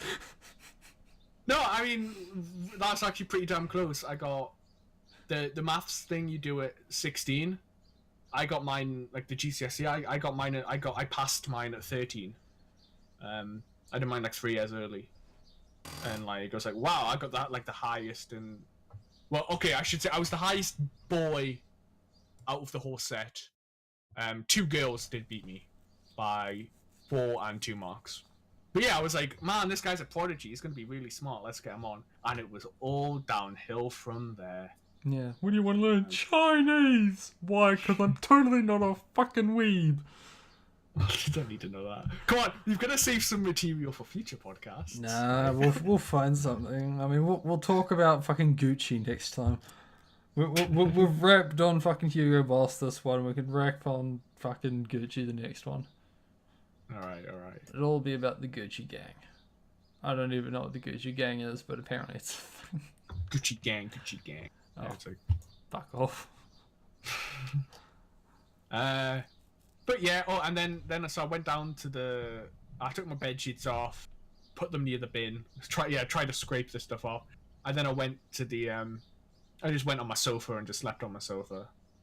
But this is probably the worst bit that happened, I guess, was because I'm going to throw up again. And I stayed on my sofa. It's like, I'm going to throw up again. And I stayed on my sofa. I'm going to throw up. And then, as I got up, I spewed. And I was like, for fuck's sake. Like, if I just went on the first instinct that I'm going to throw up, I would have made it to the toilet. Easy. Because about a minute or 2 had passed in this time. But I was just too lazy and just stayed on the sofa. So by the time I got up, I did throw up, and I threw up all over the carpet. Which I have cleaned up. I have it. Did you throw the carpet out, though? Fuck off. 100 quid worth of fucking carpet. If I did, my mother would literally stone me, unironically. Actually, she probably is, because it's still I cleaned it up 95%. There was some drink stains, so I'm hoping that she just doesn't notice. If she does, you know how you usually avoid these kind of things?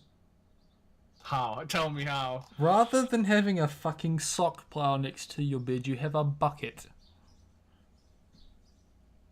Yeah. Well, again, I just don't. A bucket you just casually lean into. Just roll back over. Pass out again. Again, you're thinking about it smart, but literally the last time I was this drunk was in Japan. And then I'd never been as drunk as I was in Japan. So, yeah, it's up there with the top 2 times. And again, well, from what I've said I've drunk, it's not a huge amount. But anyway, and that was my night. Okay. How was your birthday? My birthday... My birthday is equally fascinating. I went to work. I woke up at the same time I always do, and I had my breakfast, and I went to work, and I stayed at work, and then I went home 30 minutes early because I'm a rebel, and literally nothing special happened. It was just another day, because that's what happens to birthdays when you get older. They just become another fucking day. Although the one thing I did do is Mighty Ape, which is basically the Amazon of New Zealand, because we don't get Amazon here for some fucking reason. Yeah. They gave me $10 off, a $10 coupon for my birthday. And I also had $10 store credit from when they fucked up my last order. Which we'll tell now, because I told you before. I brought new RAM for my PC, but they didn't have any in stock, but they had a supplier that had them in stock, and they're like, oh, okay, we'll just send it directly from the supplier. I was like, okay, here's the address you need to send it to, which, because I live in the middle of bumfuck nowhere, is a PO box. And they're like, so a week goes by and I don't get the RAM, turns out the supplier can't send to PO boxes, so we need another address to give it to you. And I'm like, okay, well, here's my rural address that you're definitely not going to have issues fucking mailing it to. And they also gave me $10 as an apology for fucking it up. But because it was in stock with the supplier, they also brought stock for their main warehouse. And I was like, dude, you have the stock now. Can't you just fucking send it to my PO box? I'm like, oh yeah, we can. Also, by that time, the price of the RAM had gone up $30. So I kind of like saved $40 on RAM, which is pretty mean. But yeah, I had $10 store credit from the fuck up and a $10 coupon, and I brought myself a model AMX-13 French light tank, and I'm actually staring at the box right now. It's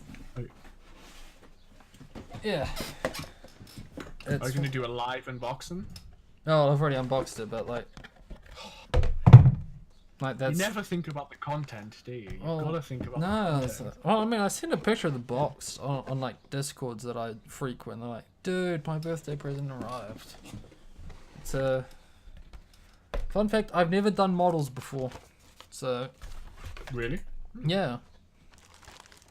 But like, that's part of the hull. That's the upper hull and the oscillating turret part.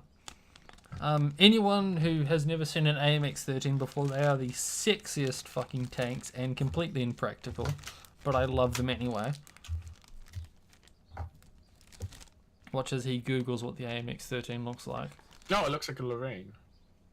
Well, yeah, they kind of come from the same family of like this.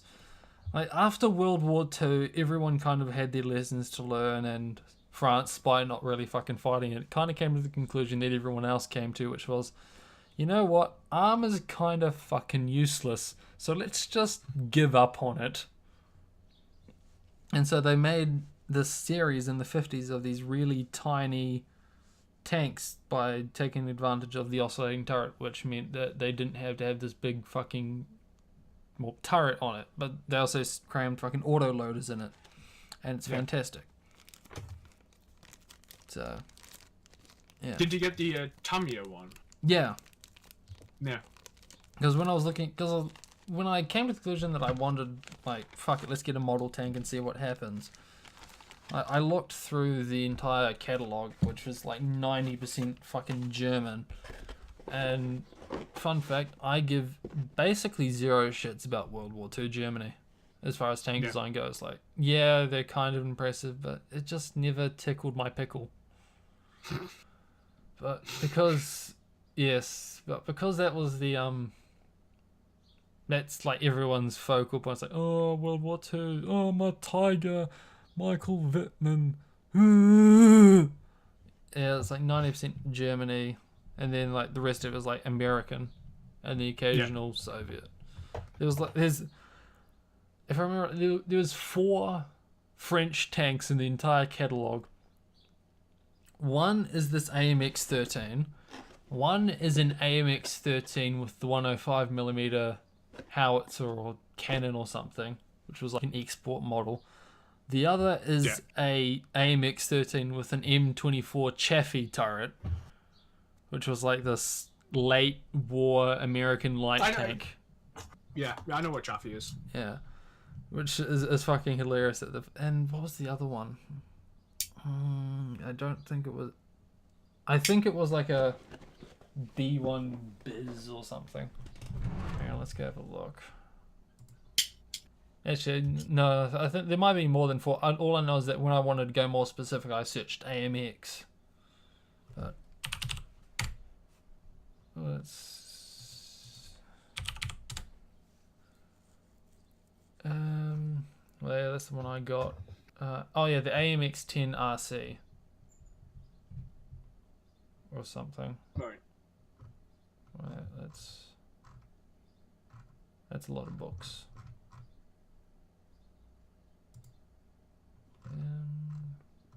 Well, yeah, there's the one with Chaffee. No one can see this, but there's the one with Chaffee. There's the 105. There's the standard one. I can't see it now. Oh well. Yeah. France is very underrepresented, and rightfully so, because they suck. But I love them anyway. So I found that during World of Tank. French lines were just not great. We actually sorry, you were going to say something. Oh yeah, like I've never built a model before, so like sometime during this weekend, I might have to go to like the arts, well, not the arts, the model store and like find the paint and the glue and the scalpels and shit. Yeah. That's gonna be fun. You've done 40k. Have you got any tips and advice? I do. I was going to make a joke saying, hey, I can send you all my, like, I can send you spare glue and chisels and pliers and all sorts. I mean, advice is just follow the instructions. You never need as much glue as you think you need. And you always need to file, even if you can't see what you need to file down. And if 12 or 13-year-old me knew that, then a lot of my old miniatures wouldn't look as fucky as they do now. With massive globs in them. But I just wanted to quickly say, me and Sleepy, actually, we walked past a few Tamiya things in Japan. Yeah. Including, like, they had a showroom in Kyoto that I think, like, I did definitely take pictures of some of the model things they had for you. Yeah, I knew you were into that stuff. I saw a couple. I don't remember them now because it's been 8 months now. Yeah, it's been quite a while. Yeah. But, yeah, I think I think one of the ones I saw was a Yag Tiger. I'm not even gonna bother trying to go back into this. Oh, let's see. Oh no, I can't do it with streamer mode enabled, because it really reduces the Discord functionality of like what you can search because of usernames and shit. Fucking streamer mode. The worst thing is when streamer mode's enabled when you're not streaming. Like it just randomly enables itself. Oh, it enables itself basically the moment you open OBS. But I also don't. No, I mean, I could turn it off, but I don't want to because knowing that the second I do, I'm going to get an at everyone and it's going to ring through the entire fucking recording. So, what were you going to say? I mean, not much other than just we saw, like, I know Tamiya because we saw a bunch of stuff and I definitely took some pictures for you, but yeah. Also, I mean, we do have my granddad had lots of I remember him actually being kind of disappointed in me when I said I got into models because he thought I meant like World War II. That's what he had. Like World War II miniatures, like, you know, airfix and other things. And so when I said, oh no, it's Warhammer, he was like, oh, the fuck is a Warhammer? Yeah, he was like, oh, just some nerd shit then. It's like, that's one thing I could have bonded with him over, and just didn't. Like, was he an aviation nut or? Yeah, he was in the Air Force. Oh, nice. Oh, he was a paratrooper. What? I don't know. It just seems weird. It's like I'm in the Air Force, but I didn't fly planes. I did everything else. Like, I mean, like being infantry in something other than the army just seems really silly to me. Like, not trying to talk down to anyone who does it, but it just seems weird. No, I get it. Like, now I think about it, maybe it's a division of the army. Now I think about it, maybe, you know, I don't know exactly how we do it here, but yeah, he was a paratrooper and a fireman and a construction worker. That sounds like a cool dude. Yeah, I'll never live up to his expectations. Feels bad, man. Nah, he's great. He's learning the language of the enemy. Fuck. No, like, well, no, he tries. Like, he really tries, but at the same time, I just know, like, he has no interest in anything that interests me. So, like, I make links. I watch, like, Western films with him, because that's what he likes, you know? Have you tried showing him K-pop? Oh, wait, okay. I did tell you about the, I don't think I want to say this here. But I did tell you about the most recent faux pas I committed regarding anime shit and my granddad, right? Do you remember this? Saying it like this does not make me remember. I know, but I don't want to say it. We'll move on, then we'll. Hold on, I'll type it out in chat. He's gonna type it out. I am gonna type it And out. I'm I'll type out one word. One word. If you can't get it in this one word, it doesn't matter, right? Okay, I don't remember the story specifically, but I'm piecing it together because of the word. Yeah, we can save it for another episode, all right? If we get to nice.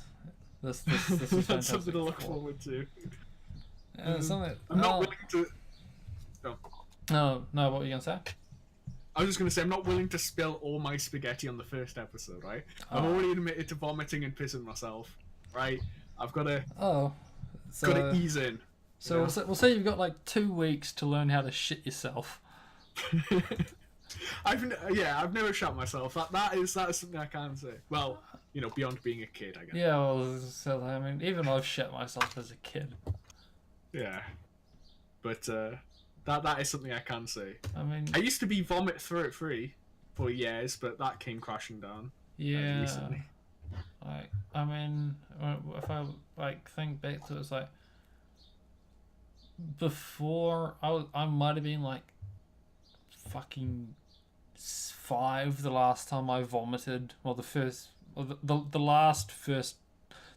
last time I vomited was so, like, and then there's like this massive gap until I was like 14 and started drinking. And then what? Did it come back again with a force? Well, no, because like even then I only threw up at parties twice. And I think the general consensus of that was like, don't drink and smoke weed at the same time. Yeah. And then there was also the one incident with the really bad hot dog. Which... Do tell. Oh, no, it's just... Americans call them corn dogs, but you go to the fish and chip shop and you usually get like a scoop of chips and a fish or a hot dog. This one time I had a hot dog and it just did not go down well. And stopped me from getting hot dogs for the rest of my life. So... By hot dog, was it like covered in batter or not? Yeah, like I said, that's what the Americans call corn dogs. Like it's the. Do you have Savoloys? Yes, we do. Yeah, so a Savaloy covered in like batter on a stick. Oh well, we don't. Well, I mean, we don't normally have them on sticks, but we just call them like a sausage. Like, so if we go to the fish and chip shop, like we'd say sausage and chips. But that is basically exactly what you've just described. Like, you'd get that covered in batter, and it wouldn't be on a stick. Well, I mean, I wouldn't say sausages because I know fish and chips shops I can go to and you can get a sausage, like a beef sausage that you would get from a sausage sizzle, or a snag, as the Australians call it. I mean, more like what we'd or at least what in the northeast would call like a standard sausage and chip. The sausage is expected to be battered. But there are like non-battered ones as well, like just normal sausages. Yeah. But if you ask for sausage and chips, like... Again, I really don't want to speak for the entirety of the UK, because it might just be like... us, like northerners. It's not just people. We deep fry everything. Like, that's what we do. And we die at 50 from heart disease. So, like, it may very well be like other places in England just... do not do this. It's just what we do. Like, we deep fry Mars bars, dude. Yeah, man, we deep fry Mario bars here.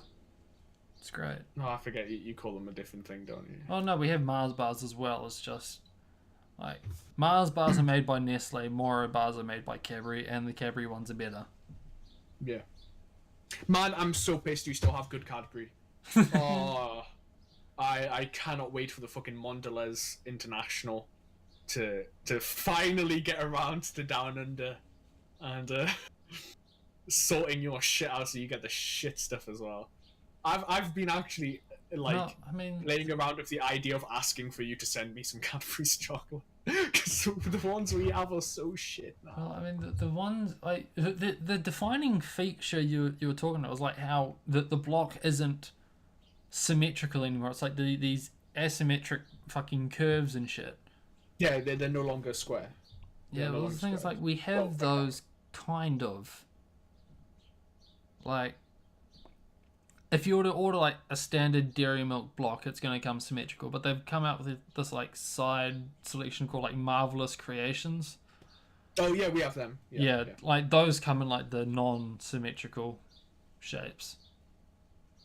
Well, I mean, I think the biggest thing is just the taste. Has the taste of the chocolate changed or not? Of like a standard dairy milk bar. If it hasn't changed in the past few years, then you're still getting the good shit. I think it depends. Like the past few years, like I think it was like 2012 maybe. They were going on about palm oil. No, I think it was after that. Yeah, because like fucking, well, not Greenpeace, but the hippies were like packing a shit because, oh, you're cutting down the rainforest to make these like palm plantations for palm oil. Yeah. And then they removed palm oil from the chocolate. Like beyond that, I don't think anything's changed. Yeah, no, like I'm on about more recent, like 2016, 2017. But yeah, from what I've seen on like casual UK threads, they're all on about like, you know, fucking the fucking Aussies, you know, still get the nice fucking dairy milk, whereas we've got shit. They killed our baby boy. I mean, aside from, does Nestle even make like generic chocolate? No, I mean, no, wait, Nestle do Galaxy. Yeah, but like, but this thing like when I think of like Nestle, all they do is like. That you can't just buy a block of chocolate from Nestle. It's always, you know, a chocolate coated this, or whatever. Like Kit Kats. Yeah, I think like Galaxy's the closest I could think of because that's just a block of chocolate. I thought Galaxy was Cadbury. No. Galaxy's the rival. Like, no. Oh no, I'm thinking of Milky Way when you said Galaxy. Oh no, yeah. Do you not have Galaxy bars? Not really, no. But when I did go to that UK shop, there was the Galaxy spread. Right. Oh yeah. Basically, it's quite a smooth taste, you know. But I've literally went to like I now only have. This is gonna sound so fucking Noverish, but I basically only just have like artisanal or Belgian or Swiss chocolate now. I like, well, actually I don't really have much chocolate these days, but I just don't have Cadbury's anymore. Like I'll just now go to a proper chocolate place and get nice chocolate, or like Lindt Lindor chocolate, because they've ruined Cadbury's. I mean, I don't really have, like, even if I didn't want to go Cadbury, like, we still have Whittaker's down here, and Whittaker's is pretty fucking good. Yeah. And, well, I mean, so it's not like I need to go for, like, this autistic artisan chocolate shit. Like, there's still... No, yeah. No, go on. I just kind of mean that there's, like, a chocolate, like, you know, there's a couple of chocolate shops in my town that just do chocolate, you know? That are more local places, or you know, shop. A bit, but yeah, or a bit more upmarket, you know, or typically, you know, there'll be options to get European chocolate, you know, like Belgian or Swiss, right? I don't mean I'm spending like £20 on a bar of chocolate, but just like I'm no longer going to the corner shop and buying chocolate, really, unless I've had a really bad day and I'm comfy. And then I'll get a big bag of buttons or something. I mean, chocolate was never my go-to. Like, I was always more of a caramel kind of person. Like, I fucking love caramel. I kind of soured on caramel. I used to love it, but now if I get a box of like Heroes or something, like one of these like multi boxes, like the caramel stuff is always. Heroes is like the Cadbury's Christmas box. So it's like a big tub, about 500 grams, and it's got little Cadbury bars in. So you've got your dairy milk, your dairy milk caramel, your egg, like your little egg things, and your fudges and your twirls, and they used to have flakes, but they don't do them anymore. Oh yeah, we call those favorites here. Oh, I think that might just be renaming. Yeah, but it's like a little box, and it comes with your standard dairy milk, your Dream, which is the white chocolate, your Moro bars. Yeah, we still get flakes down here. We even have mint flake. I haven't tried those yet. Like, How the other half live. yeah. Not picnic. Picnic is the great one. Picnic is like a Kit Kat on crack. Yeah, I don't think I can have picnic bars. It's like a I hate wafer, but a picnic makes it worth it. It's like wafer covered in caramel, covered in nuts, covered in chocolate, and there's like I don't know what it is, but like crunchy, like tiny little biscuit balls or something. Like the chocolate bar itself looks like fucking cancer. Yeah. It is not meant to look like a nice, sleek, smooth bar. It looks like your dick on fucking syphilis. Its entire slogan is quite literally deliciously ugly. Oh, that's great, actually. I mean, we have them. Like, we have picnic bars. Oh, okay, so I'm describing it for fucking nothing. No, well, I've never seen one because I've never opened one because I can't eat them. Alright, you're allergic to nuts. I am. Yeah. So, no, I'm definitely appreciating the description. I do need it, but we do have picnic bars. What else goes in there? Oh yeah, the caramellas, the flakes. I think that's about it. I think they added like a boost. Oh, alright. Boost bars aren't that popular. I don't even think they're done anymore here, but I really liked Boost bars. We used to have Boost bars used to be called Moro Gold. Because it was basically just like Moro bars with like a crunchy biscuit outside on it. Yeah. And the advertising campaigns written back in like the early 2000s were fucking hilarious because it was meant to look like all the advertising was like these 80s pimps. You know, it'd be like this black guy in this like dapper ass suit with the feather and the cap and the cane and the shit we could get away with back then. Oh yeah, look, Moro Gold advertisement. See if I can find anything. No, that was a different advertisement for it. What the Just to specify, you do mean these, right? Yeah. Yeah. Yeah, it's like, you know, the fudge and the caramel, and then it's like a biscuit outside, and then it's coated in chocolate. Aye, yeah. Wait, apparently we had Moro bars as well? What? I've never seen one in my life. Like, God, these advertisements are crazy. Yeah, I can't find it, but Cadbury's always done fucking crazy adverts down here. Like,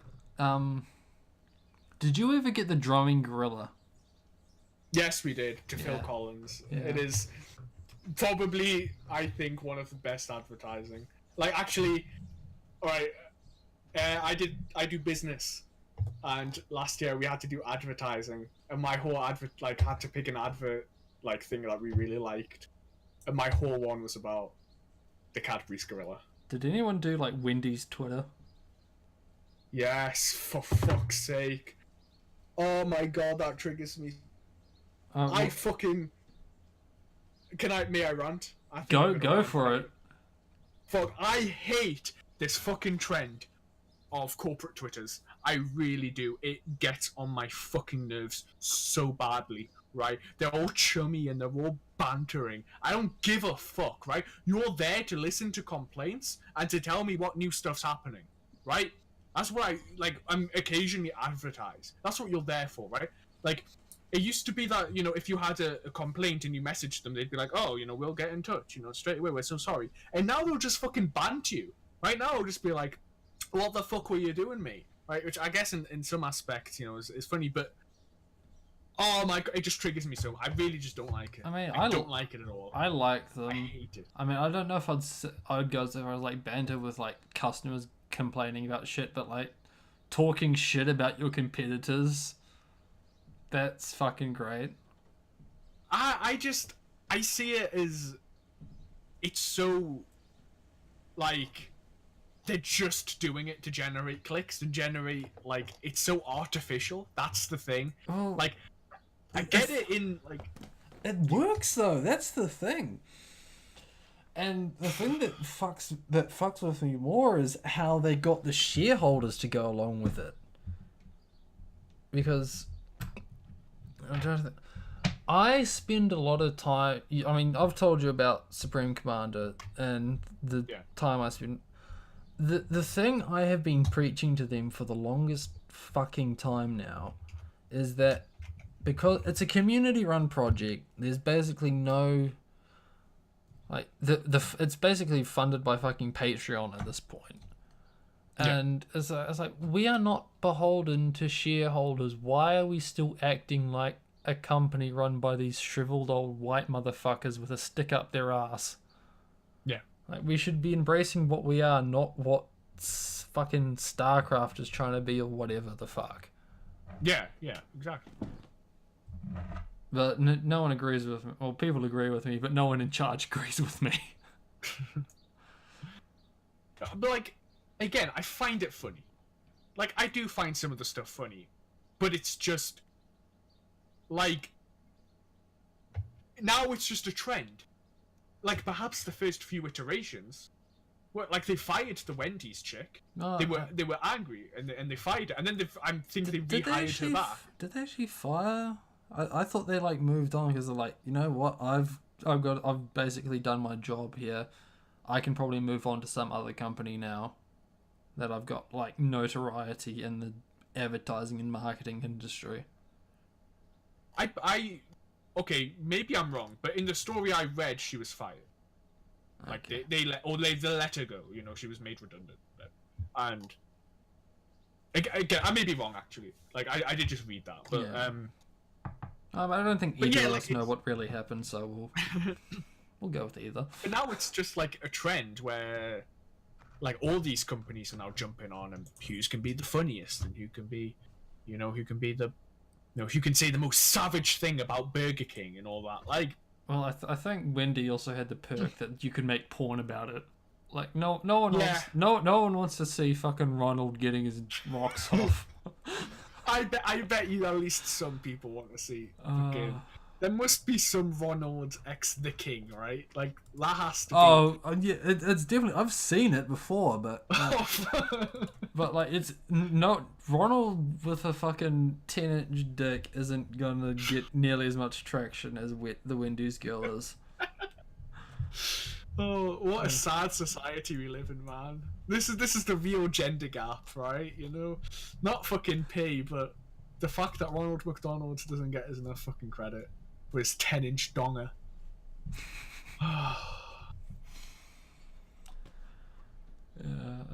Who else could pull it? Like Starbucks, except Starbucks is run by fucking cucks. Yeah. Yeah, they're the ones who want to be made fun of, to be honest. Who's it supposed to be? Like, their symbol is supposed to be based off, like, fucking Andromeda or something?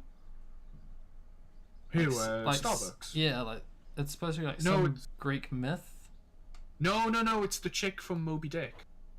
I'm pretty sure it's the mermaid. Isn't it? I don't know, I never watched Moby Dick. No, it's a book. I just listened to that one song from Mastodon and got the gist of it.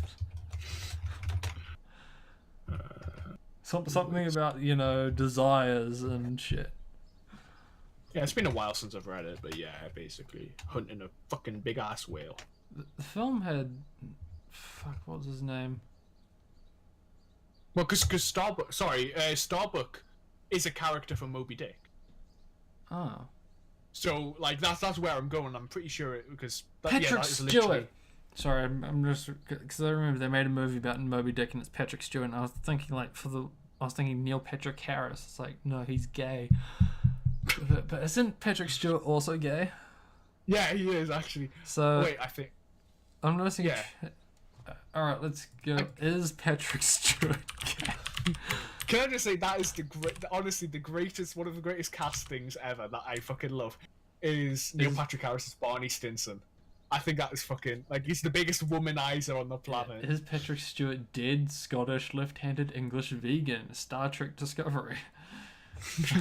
Wait, is he Star Trek Discovery?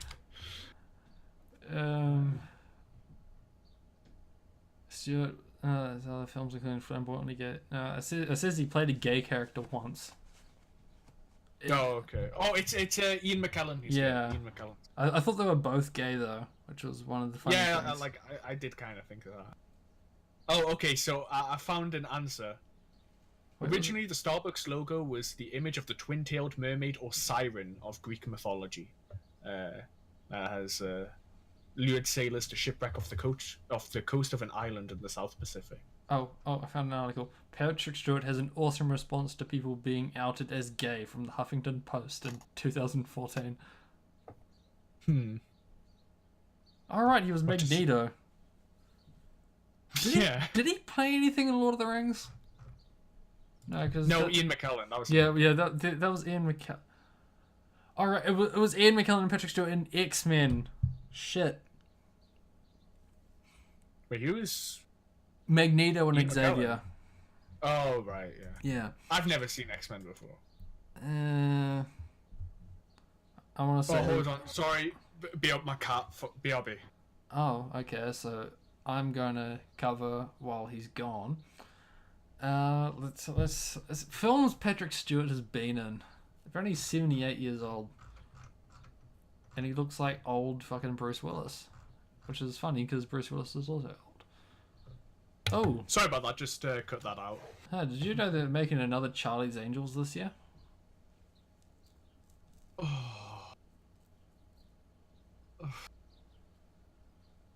Okay. That's cool. I expected you to be gone longer, so I started looking at things Patrick Stewart has been in. My cat was just taking the carpet out of my fucking door. Oh, sorry. Like, I know this isn't related, but UK, the Morrow chocolate bar, the Irish variety described above, is sold under the name Boost in the UK. So we do have Morrow bars. They are just called Boost bars. That's our Boost bars. That's pretty fun. So I do actually really like Boost bars, like I said. So. Oh, nice. I like Mario bars.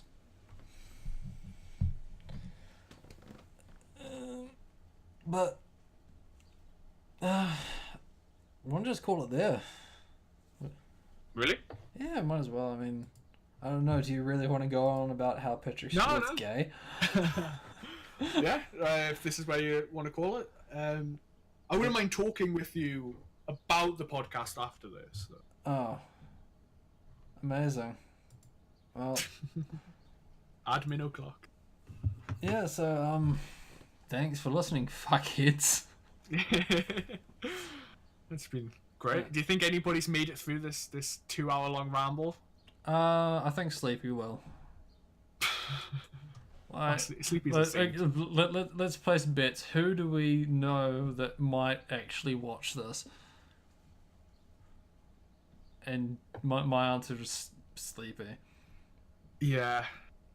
Who cares about us enough?